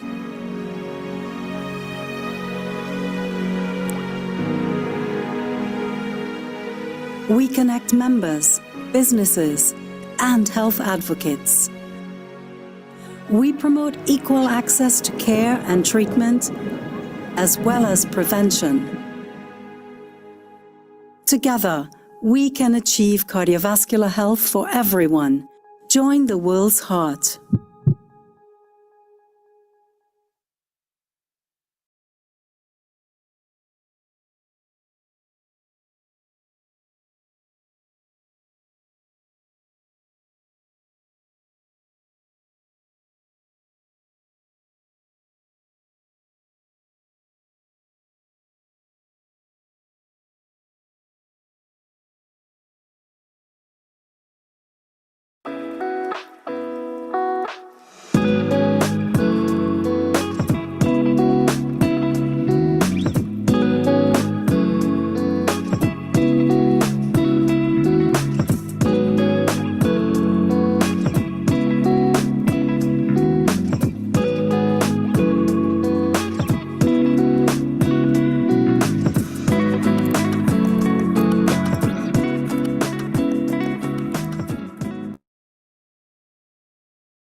The World Heart Federation is the only CVD organization in official relations with the World Health Organization. With common goals for the healthy global health equity, World Health Organization and World Heart Federation are mutual allies. Close partnership enables to share and align our knowledge and goals around the cardiovascular disease. Primarily, the key areas are tobacco, air pollution, as well as neglected conditions such as rheumatic heart disease and Chagas disease.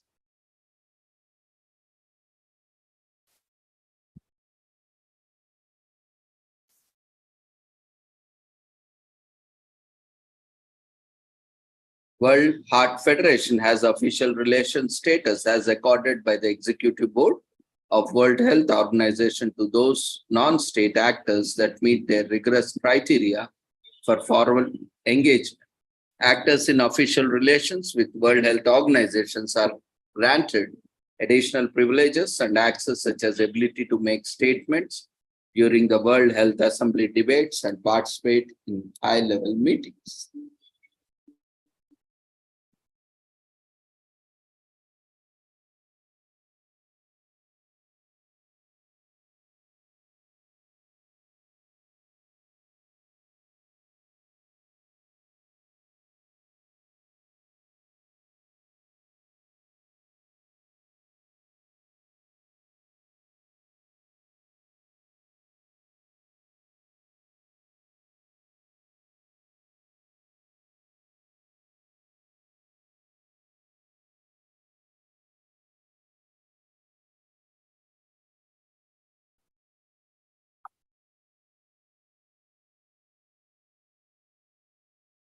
Tobacco kills more than 8 million people every year, which means that nearly 22,000 people die every day from tobacco use or exposure to secondhand smoke. Tobacco use and exposure to secondhand smoke are among the leading causes of cardiovascular disease globally, contributing to approximately 17% of all CVD deaths, the equivalent of more than 3 million people every year. Despite the known harms of tobacco to heart health and the availability of solutions to reduce tobacco-related death and diseases, public awareness of the link between tobacco and heart disease remain low. While tobacco consumption is leveling off and even decreasing in some countries, worldwide more people are smoking, and smokers are smoking more cigarettes. Almost 80% of the 1 billion smokers around the world live in average and lower income countries where the burden of illness and deaths associated with tobacco is much greater. These populations also tend to be the targets of intensive tobacco industry marketing and are also the killers of the non-smokers. 3 million people die from tobacco-induced heart disease every year. Secondhand smoke exposure causes 1.3 million deaths every year. Less than 80% of the world's 1.3 billion tobacco users live in low and middle income countries. The cardiovascular risks attributed to tobacco smoking increase in the amount of tobacco smoked and the years of having smoked. Although there is strong dose-response relationship between the amount of tobacco smoked per day and cardiovascular risk, the relationship is not linear. The risk is substantially increased by exposure even to low levels of tobacco smoke as with exposure to the second-hand smoke. In fact, smoking only 1 cigarette per day incurs about half of the risk of developing coronary heart disease, and smoking incurred by smoking 20 cigarettes per day, chewing tobacco, more than doubles the risk of heart attack. The impact of tobacco smoke is not confined solely to the smokers. Cardiovascular diseases is by far the greatest cause of death associated with secondhand smoke, which increases the risk of CVD by approximately 25 to 30%. Around 45% of the estimated 1.3 worldwide deaths caused by secondhand smoke are attributed to the ischemic heart disease. Frequent exposure to tobacco smoke, whether in workplace or home, has been found in nearly double the risk of having a heart attack. Tobacco smoke contains over 7,000 chemicals and acts in a number of ways to cause CVD. Its use, whether by smoking or chewing, damages blood vessels, raises blood pressure, and lowers exercise tolerance. Tobacco also decreases the amount of oxygen that blood can carry to the heart and increases the risk of blood clots, which can in turn lead to heart attack or smoke.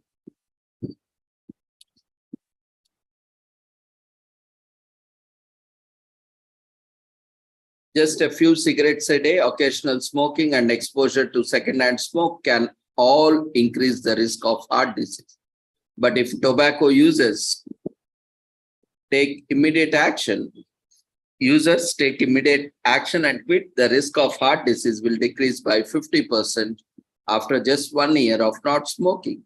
15 years after quitting, the risk of suffering from a coronary disease becomes equivalent to that of a non-smoker.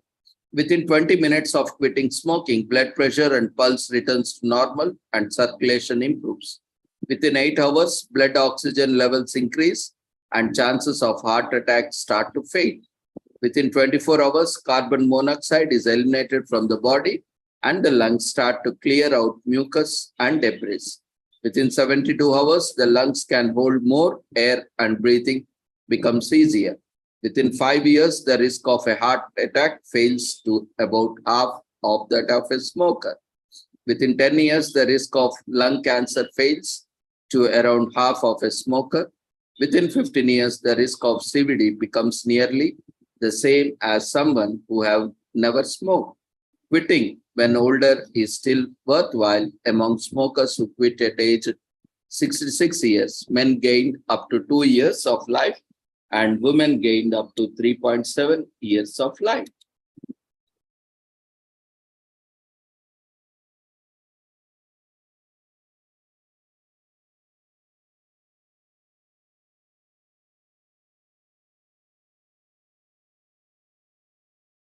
Air pollution is also the world's largest single environmental health risk. 7 million people die every year because of air pollution, which is responsible for 20% of all CVD deaths. Policies and investments supporting cleaner transport, energy-efficient homes, power generation, industry regulation, access to clean fuel and technologies, and better municipal waste management can effectively reduce key sources of air pollution.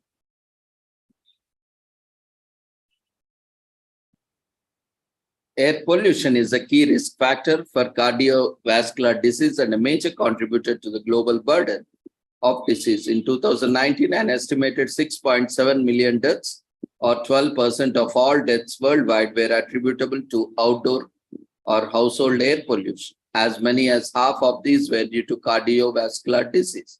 Air pollution also increases the risk of heart attack, stroke, diabetes, and respiratory diseases.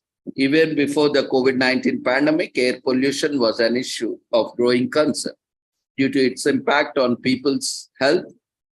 Although it was frequently overlooked as a risk factor for cardiovascular disease, COVID-19 has brought a new deadly factor to the equation, and the time has come up for the health community to speak up and take action. Common sources of air pollution cut across many sectors and include residential energy for cooking and heating, vehicles, power generation, agricultural waste incineration, and industry. Exposure to smoke from cooking fires causes 3.8 million premature deaths every year, mostly in low and middle income countries. Burning fuels such as dung, wood, coal in inefficient stoves or open hearths produces a variety of health-damaging pollutants, including particulate matter, methane, carbon monoxide, polyaromatic hydrocarbons, and volatile organic compounds. Burning kerosene in simple wick lamps also produce significant emissions of fine particles and other pollutants.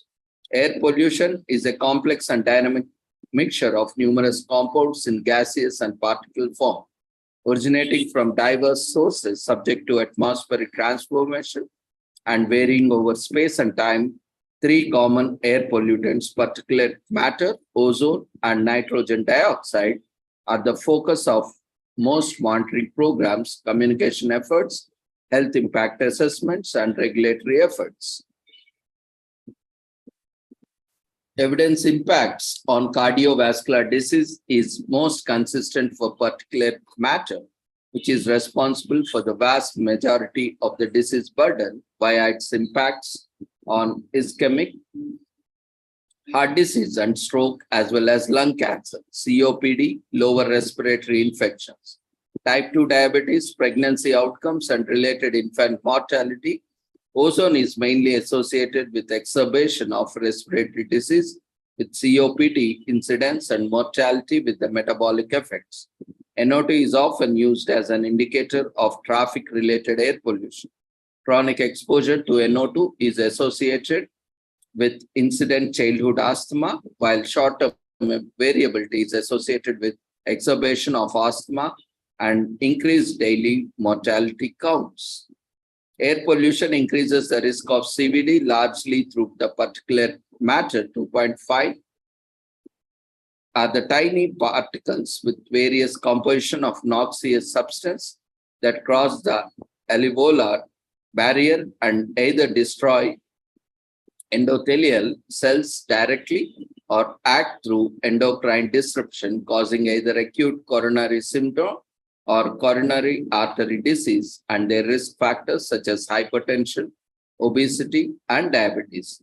In India, for example, most urban locations have a poor air quality index with PM5 levels well above the recommended limits of 2.5.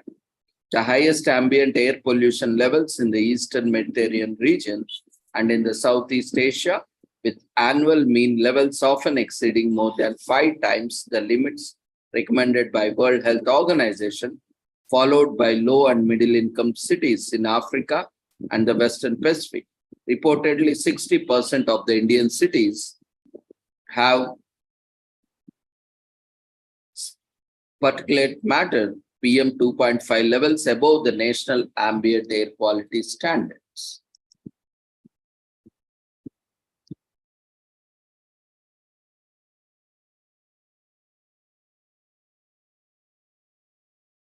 Rheumatic heart disease is a condition which affects 40 million people worldwide.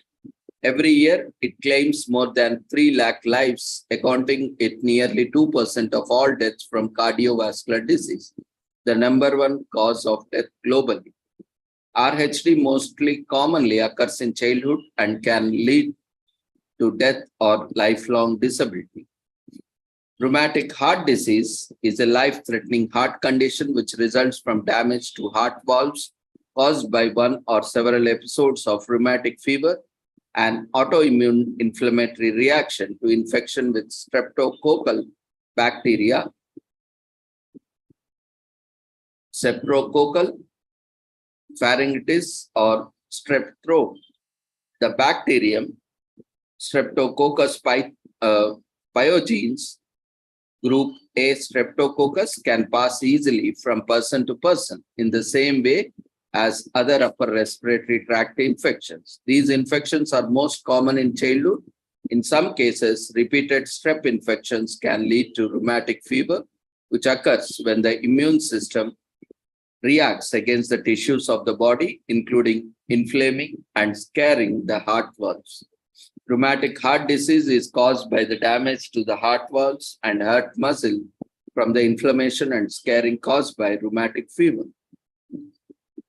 RHD claims over 3 lakh lives each year, mostly in low and middle income countries.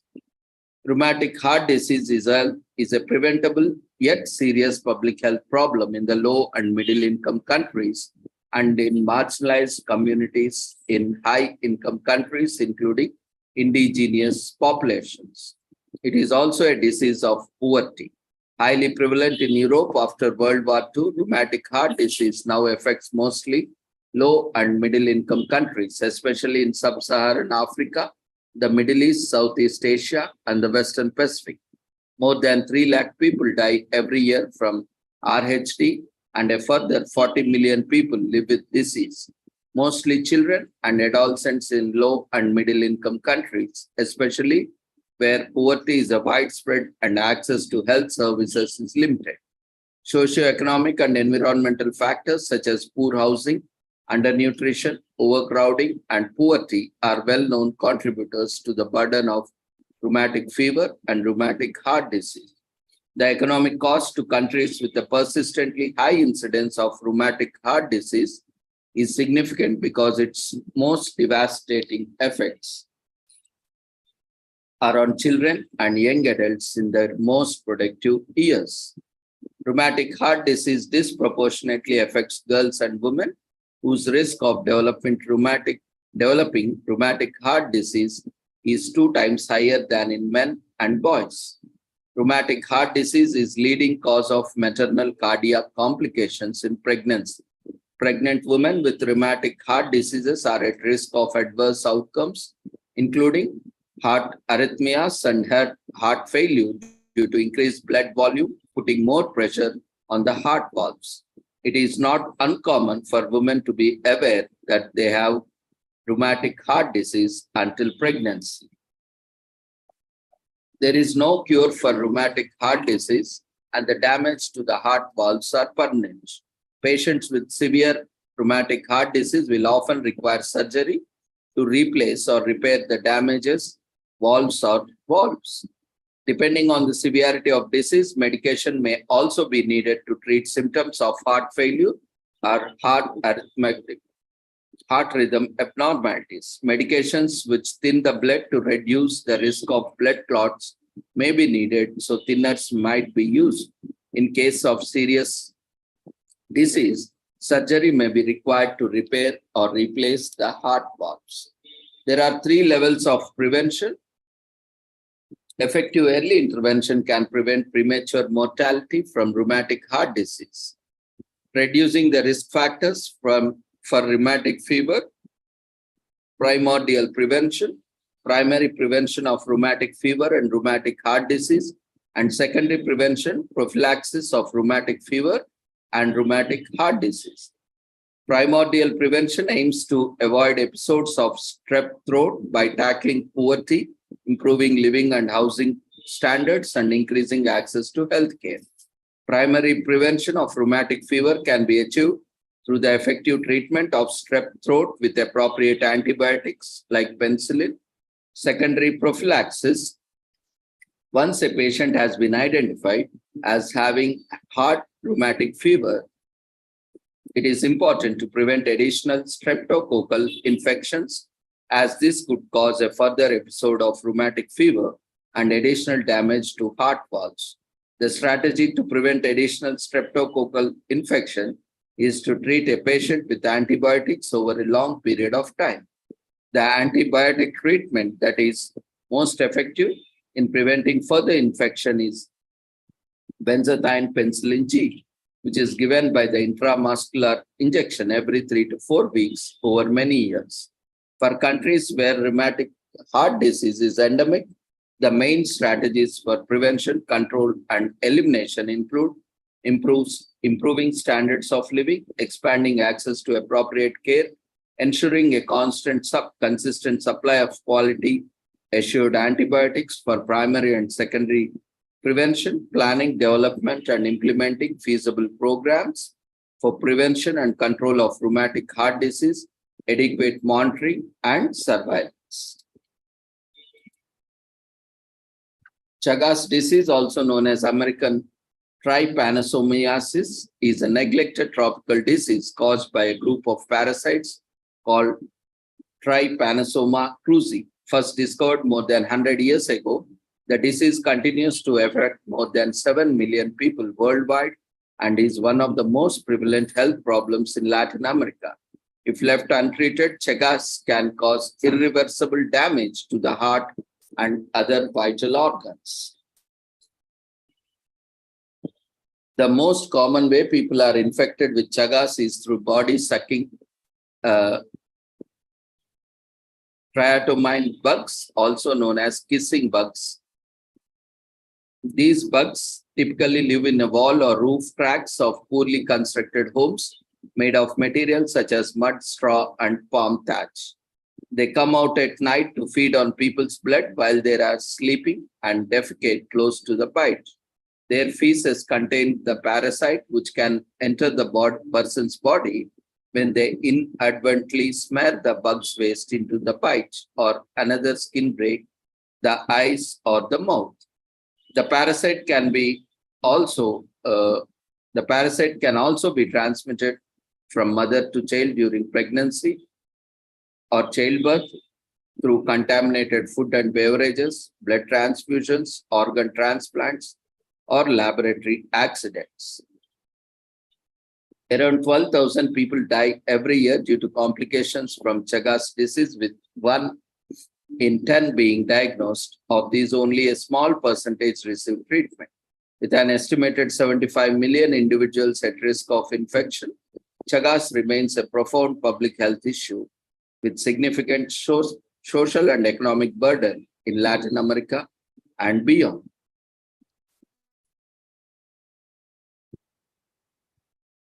During the acute phase, Chagas disease can be treated with 2 anti-parasitic medicines.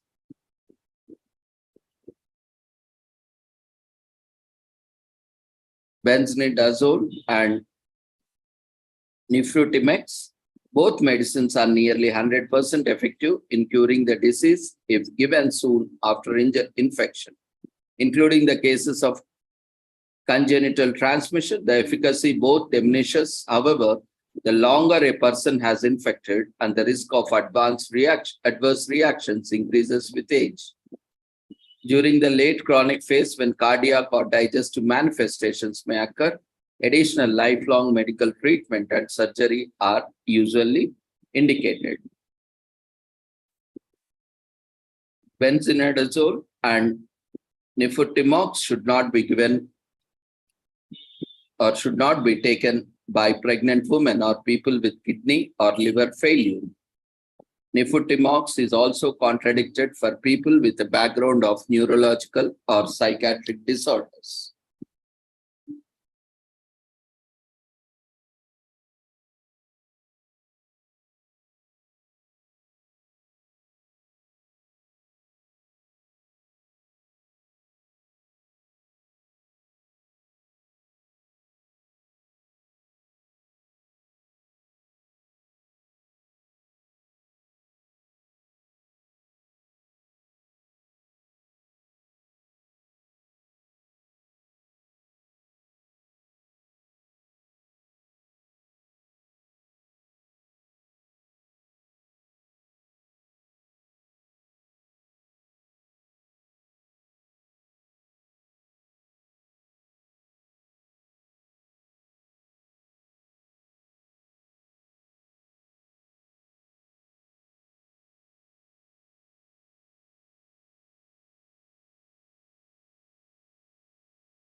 Other factors include cholesterol.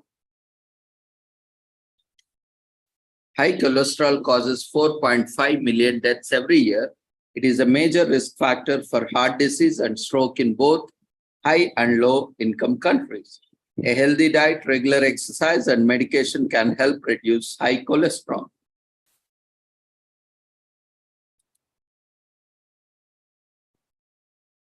Poor diet is a leading cause of obesity, diabetes, and cardiovascular disease. Around the world, an estimated 3 billion people lack access to safe, nutritious, and sufficient food.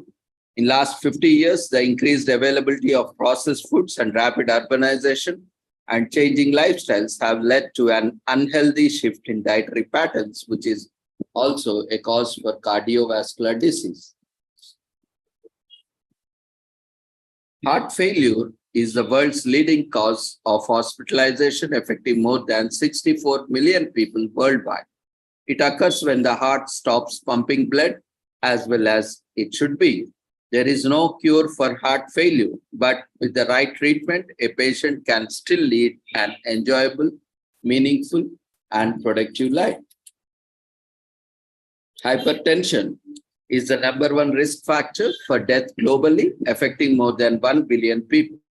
It accounts for about half of all heart diseases and stroke-related deaths worldwide. Hypertension does not cause any symptoms on its own, which is why it's often referred as the silent killer.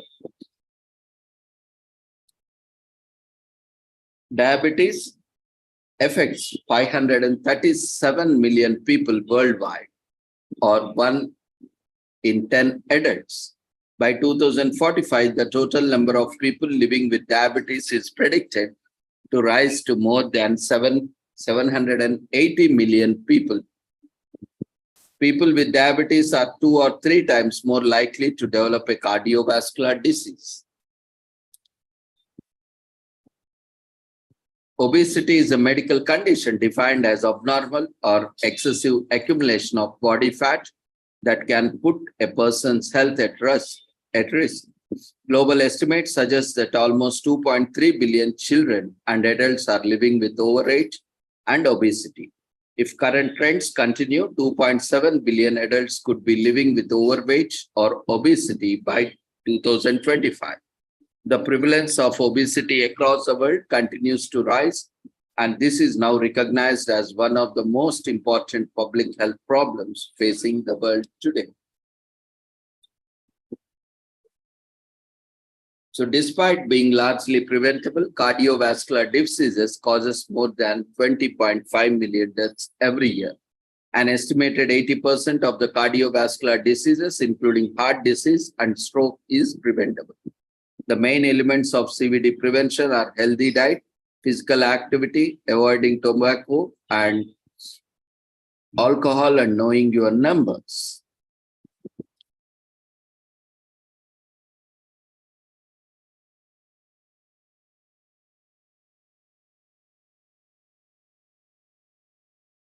Cardiovascular disease is the leading cause of death in women worldwide.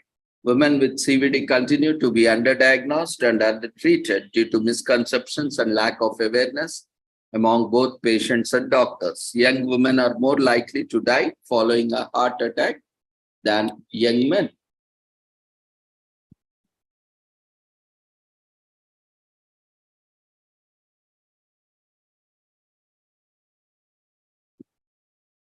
So with this, we shall end the commemorations of World Heart Day. Today, we have one more commemoration.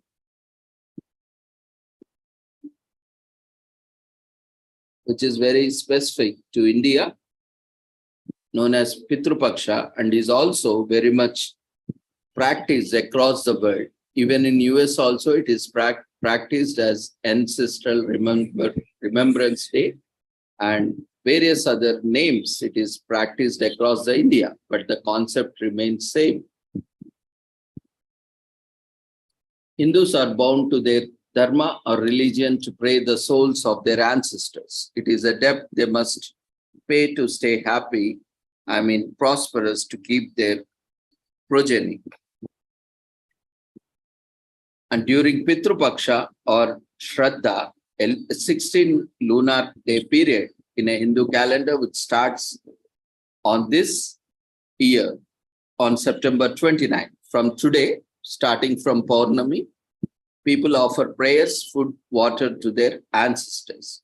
Hindus believe that the departed wander in a realm between heaven and earth, Pitrulok, where they are restless and still attached to the worldliness, Maya. The prayers and ritual offerings during Pitru Paksha free the souls and help them transition towards Brahmaloka or heaven. So when Karna, a warrior during the times of Mahabharata, dies, his soul is served foods made of gold and silver. His hungry soul learns that this is due to his karma. While Karna was alive, he donated gold and silver, but no food. His soul prays and returns to there to donate food for a better afterlife. This was one of the stories behind Pitru Paksha. Evidence of the earliest form of ancestor worship was found even in China in Yangshuo society, which existed in Shaanxi province area. In similar ways, we can see across the world this culture and tradition practices of praying for the ancestors and offering food for ancestors exist across the world.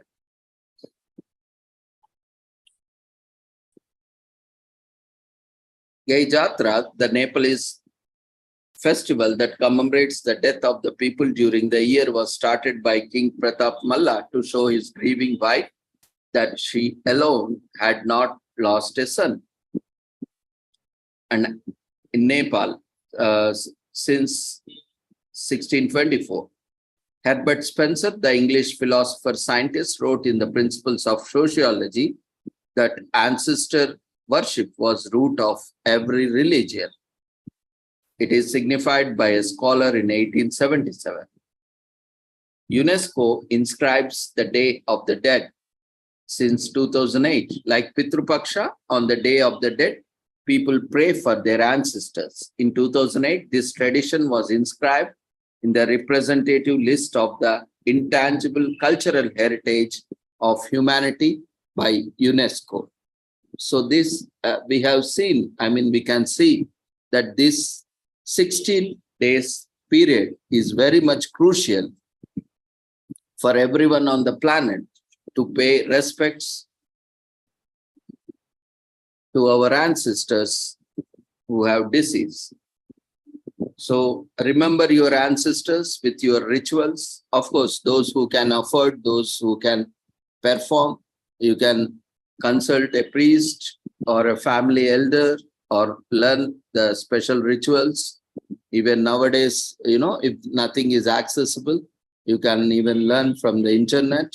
You can perform, watch videos available on YouTube and various other things where priests have recorded, especially for those where there is no accessibility for priests.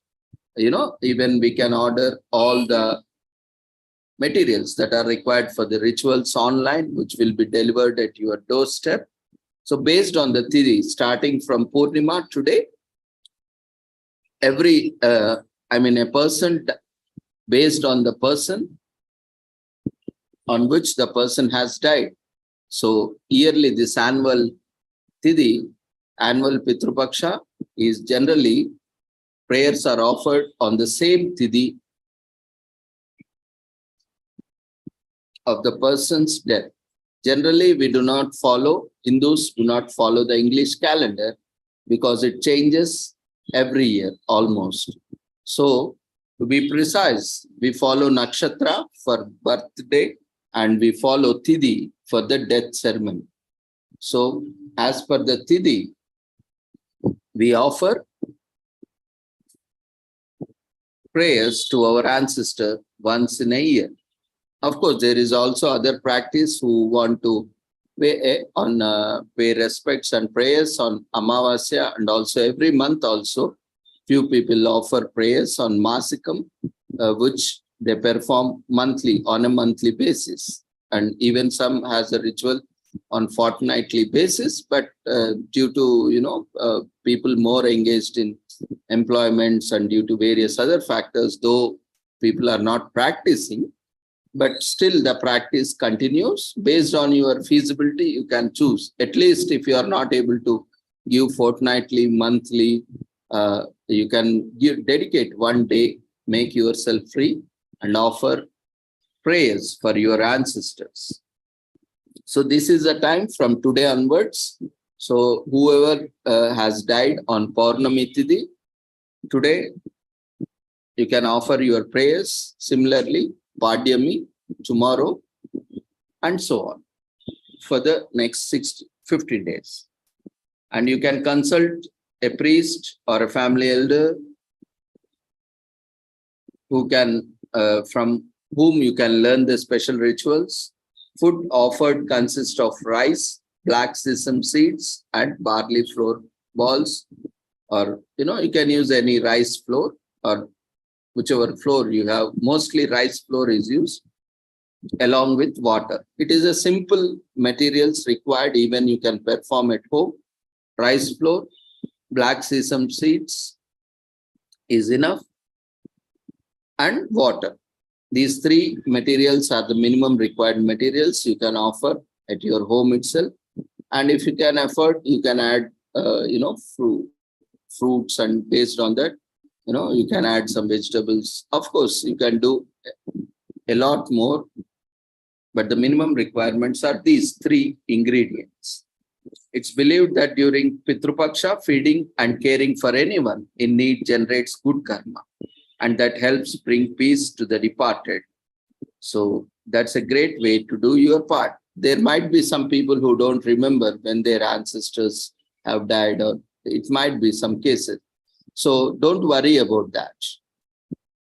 So you can feed for these 16 days or any one day or any one time to the ones who are in need, who are hungry, who are looking for food. So that will also bring you and generate good karma for you and your family. So while you explain the significance of Pitru Paksha to your children, tell them that a good person is always respectful and loving to their parents, grandparents, and elders, ancestors. Remind your children that there are blessings in obedience. So irrespective of your religion, caste, creed, ethnicity, we always have to remember our ancestors and offer our respects. This is offer. The 16-day period is considered as unfavorable time to start any new venture, get married, or buy a house or car.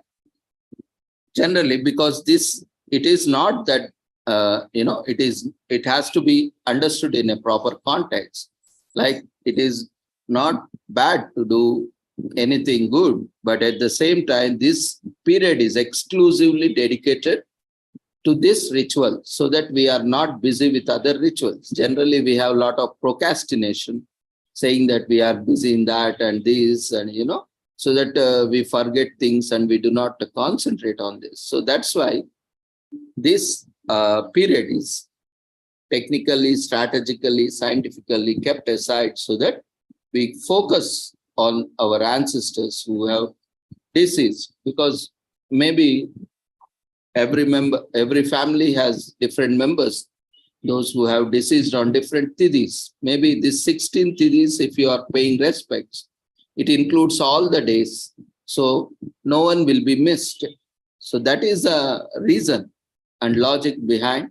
So that 16 days, we don't do anything, because this is like a mourning period for those who have deceased. So generally on mourning days or the grief period, where we don't do anything, because that is a contradictory. So that's why it is also known as inauspicious period.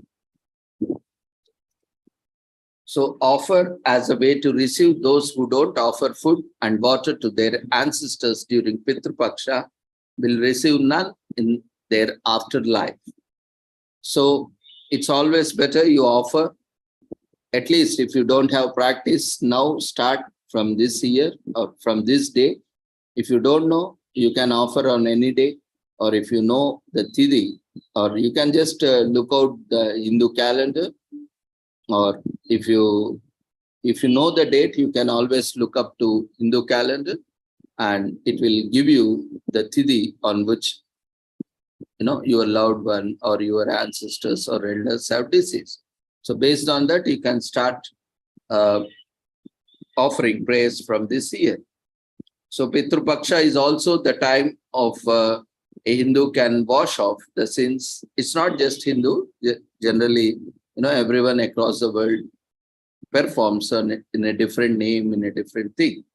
So can wash off their sins inherited from their ancestors by performing the rituals and making offerings and also donations. Donations is also widely practiced based on your ability. Don't go, on a spree. Whatever you can donate, even if you cannot donate anything, you just take a glass of water.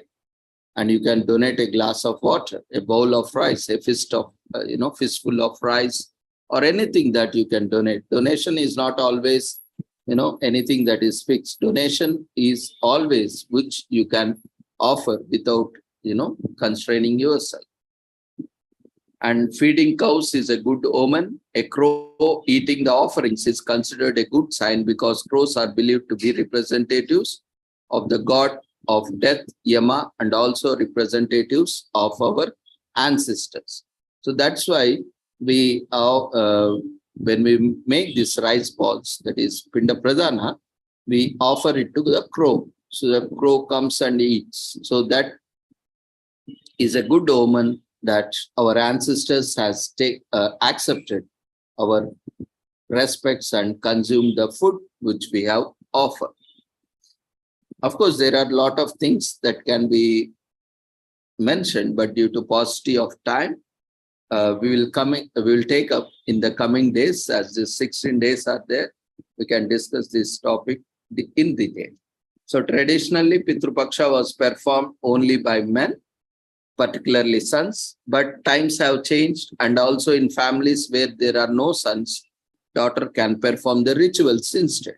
So it's not that only son have to perform. If son is not able to perform or not in a condition to perform, or if there are no sons, even daughters can perform these rituals.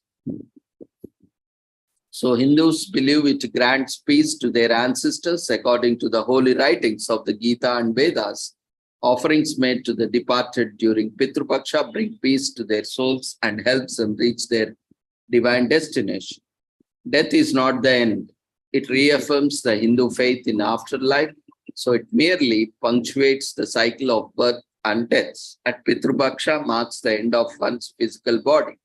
For the soul who follows is a journey determined by each person's individual karma, which has earned during their lifetime. We believe that, soul has no death, no birth. Soul just takes bodies. Every time it takes a body, it is treated as a birth, and every time it leaves the body, it is treated as death. So how, on what basis a soul gets a body depends on what kind of karma we are doing. If we are doing good karma, generally the life of a human life or a human body is to be the highest level in the hierarchy. Generally, if you are born as a human, means that you have done so much of good karma and you became eligible for the highest hierarchy in the species, because humans are considered with higher intellect. But even after being born as a human, and we are all committing all stupid, notorious things, and again we are going back to lower hierarchy. This is what happens. The cycle of birth and death keeps rotating.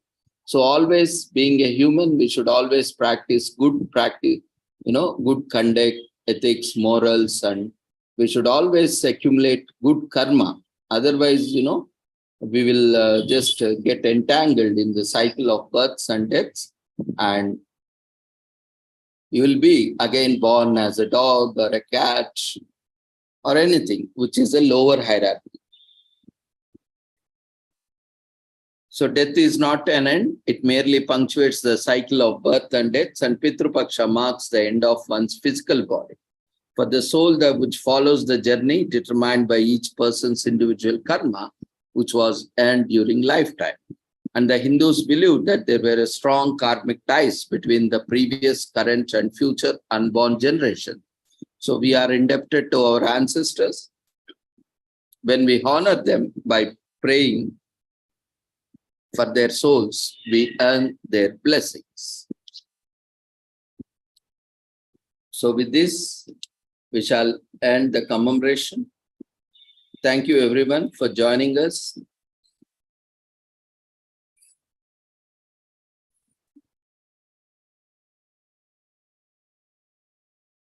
Feedback form is being shared through Zoom platform in the form of polls. We request everyone to quickly fill up the feedback form before you leave the platform.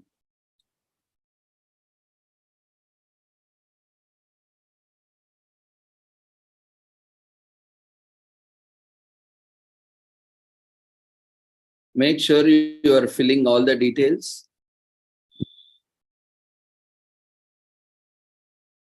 correctly, completely. And also, if you have not registered, we request those who have not registered but are attending to register yourself. Those who have already registered can ignore.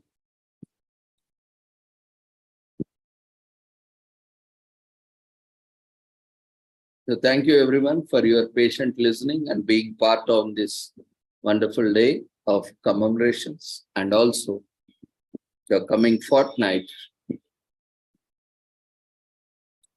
which is a wonderful opportunity for all of us to pay respects to our ancestors and accumulate good karma and blessings.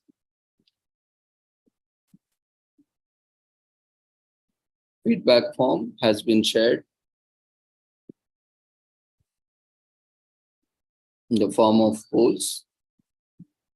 Request everyone to quickly fill up the feedback.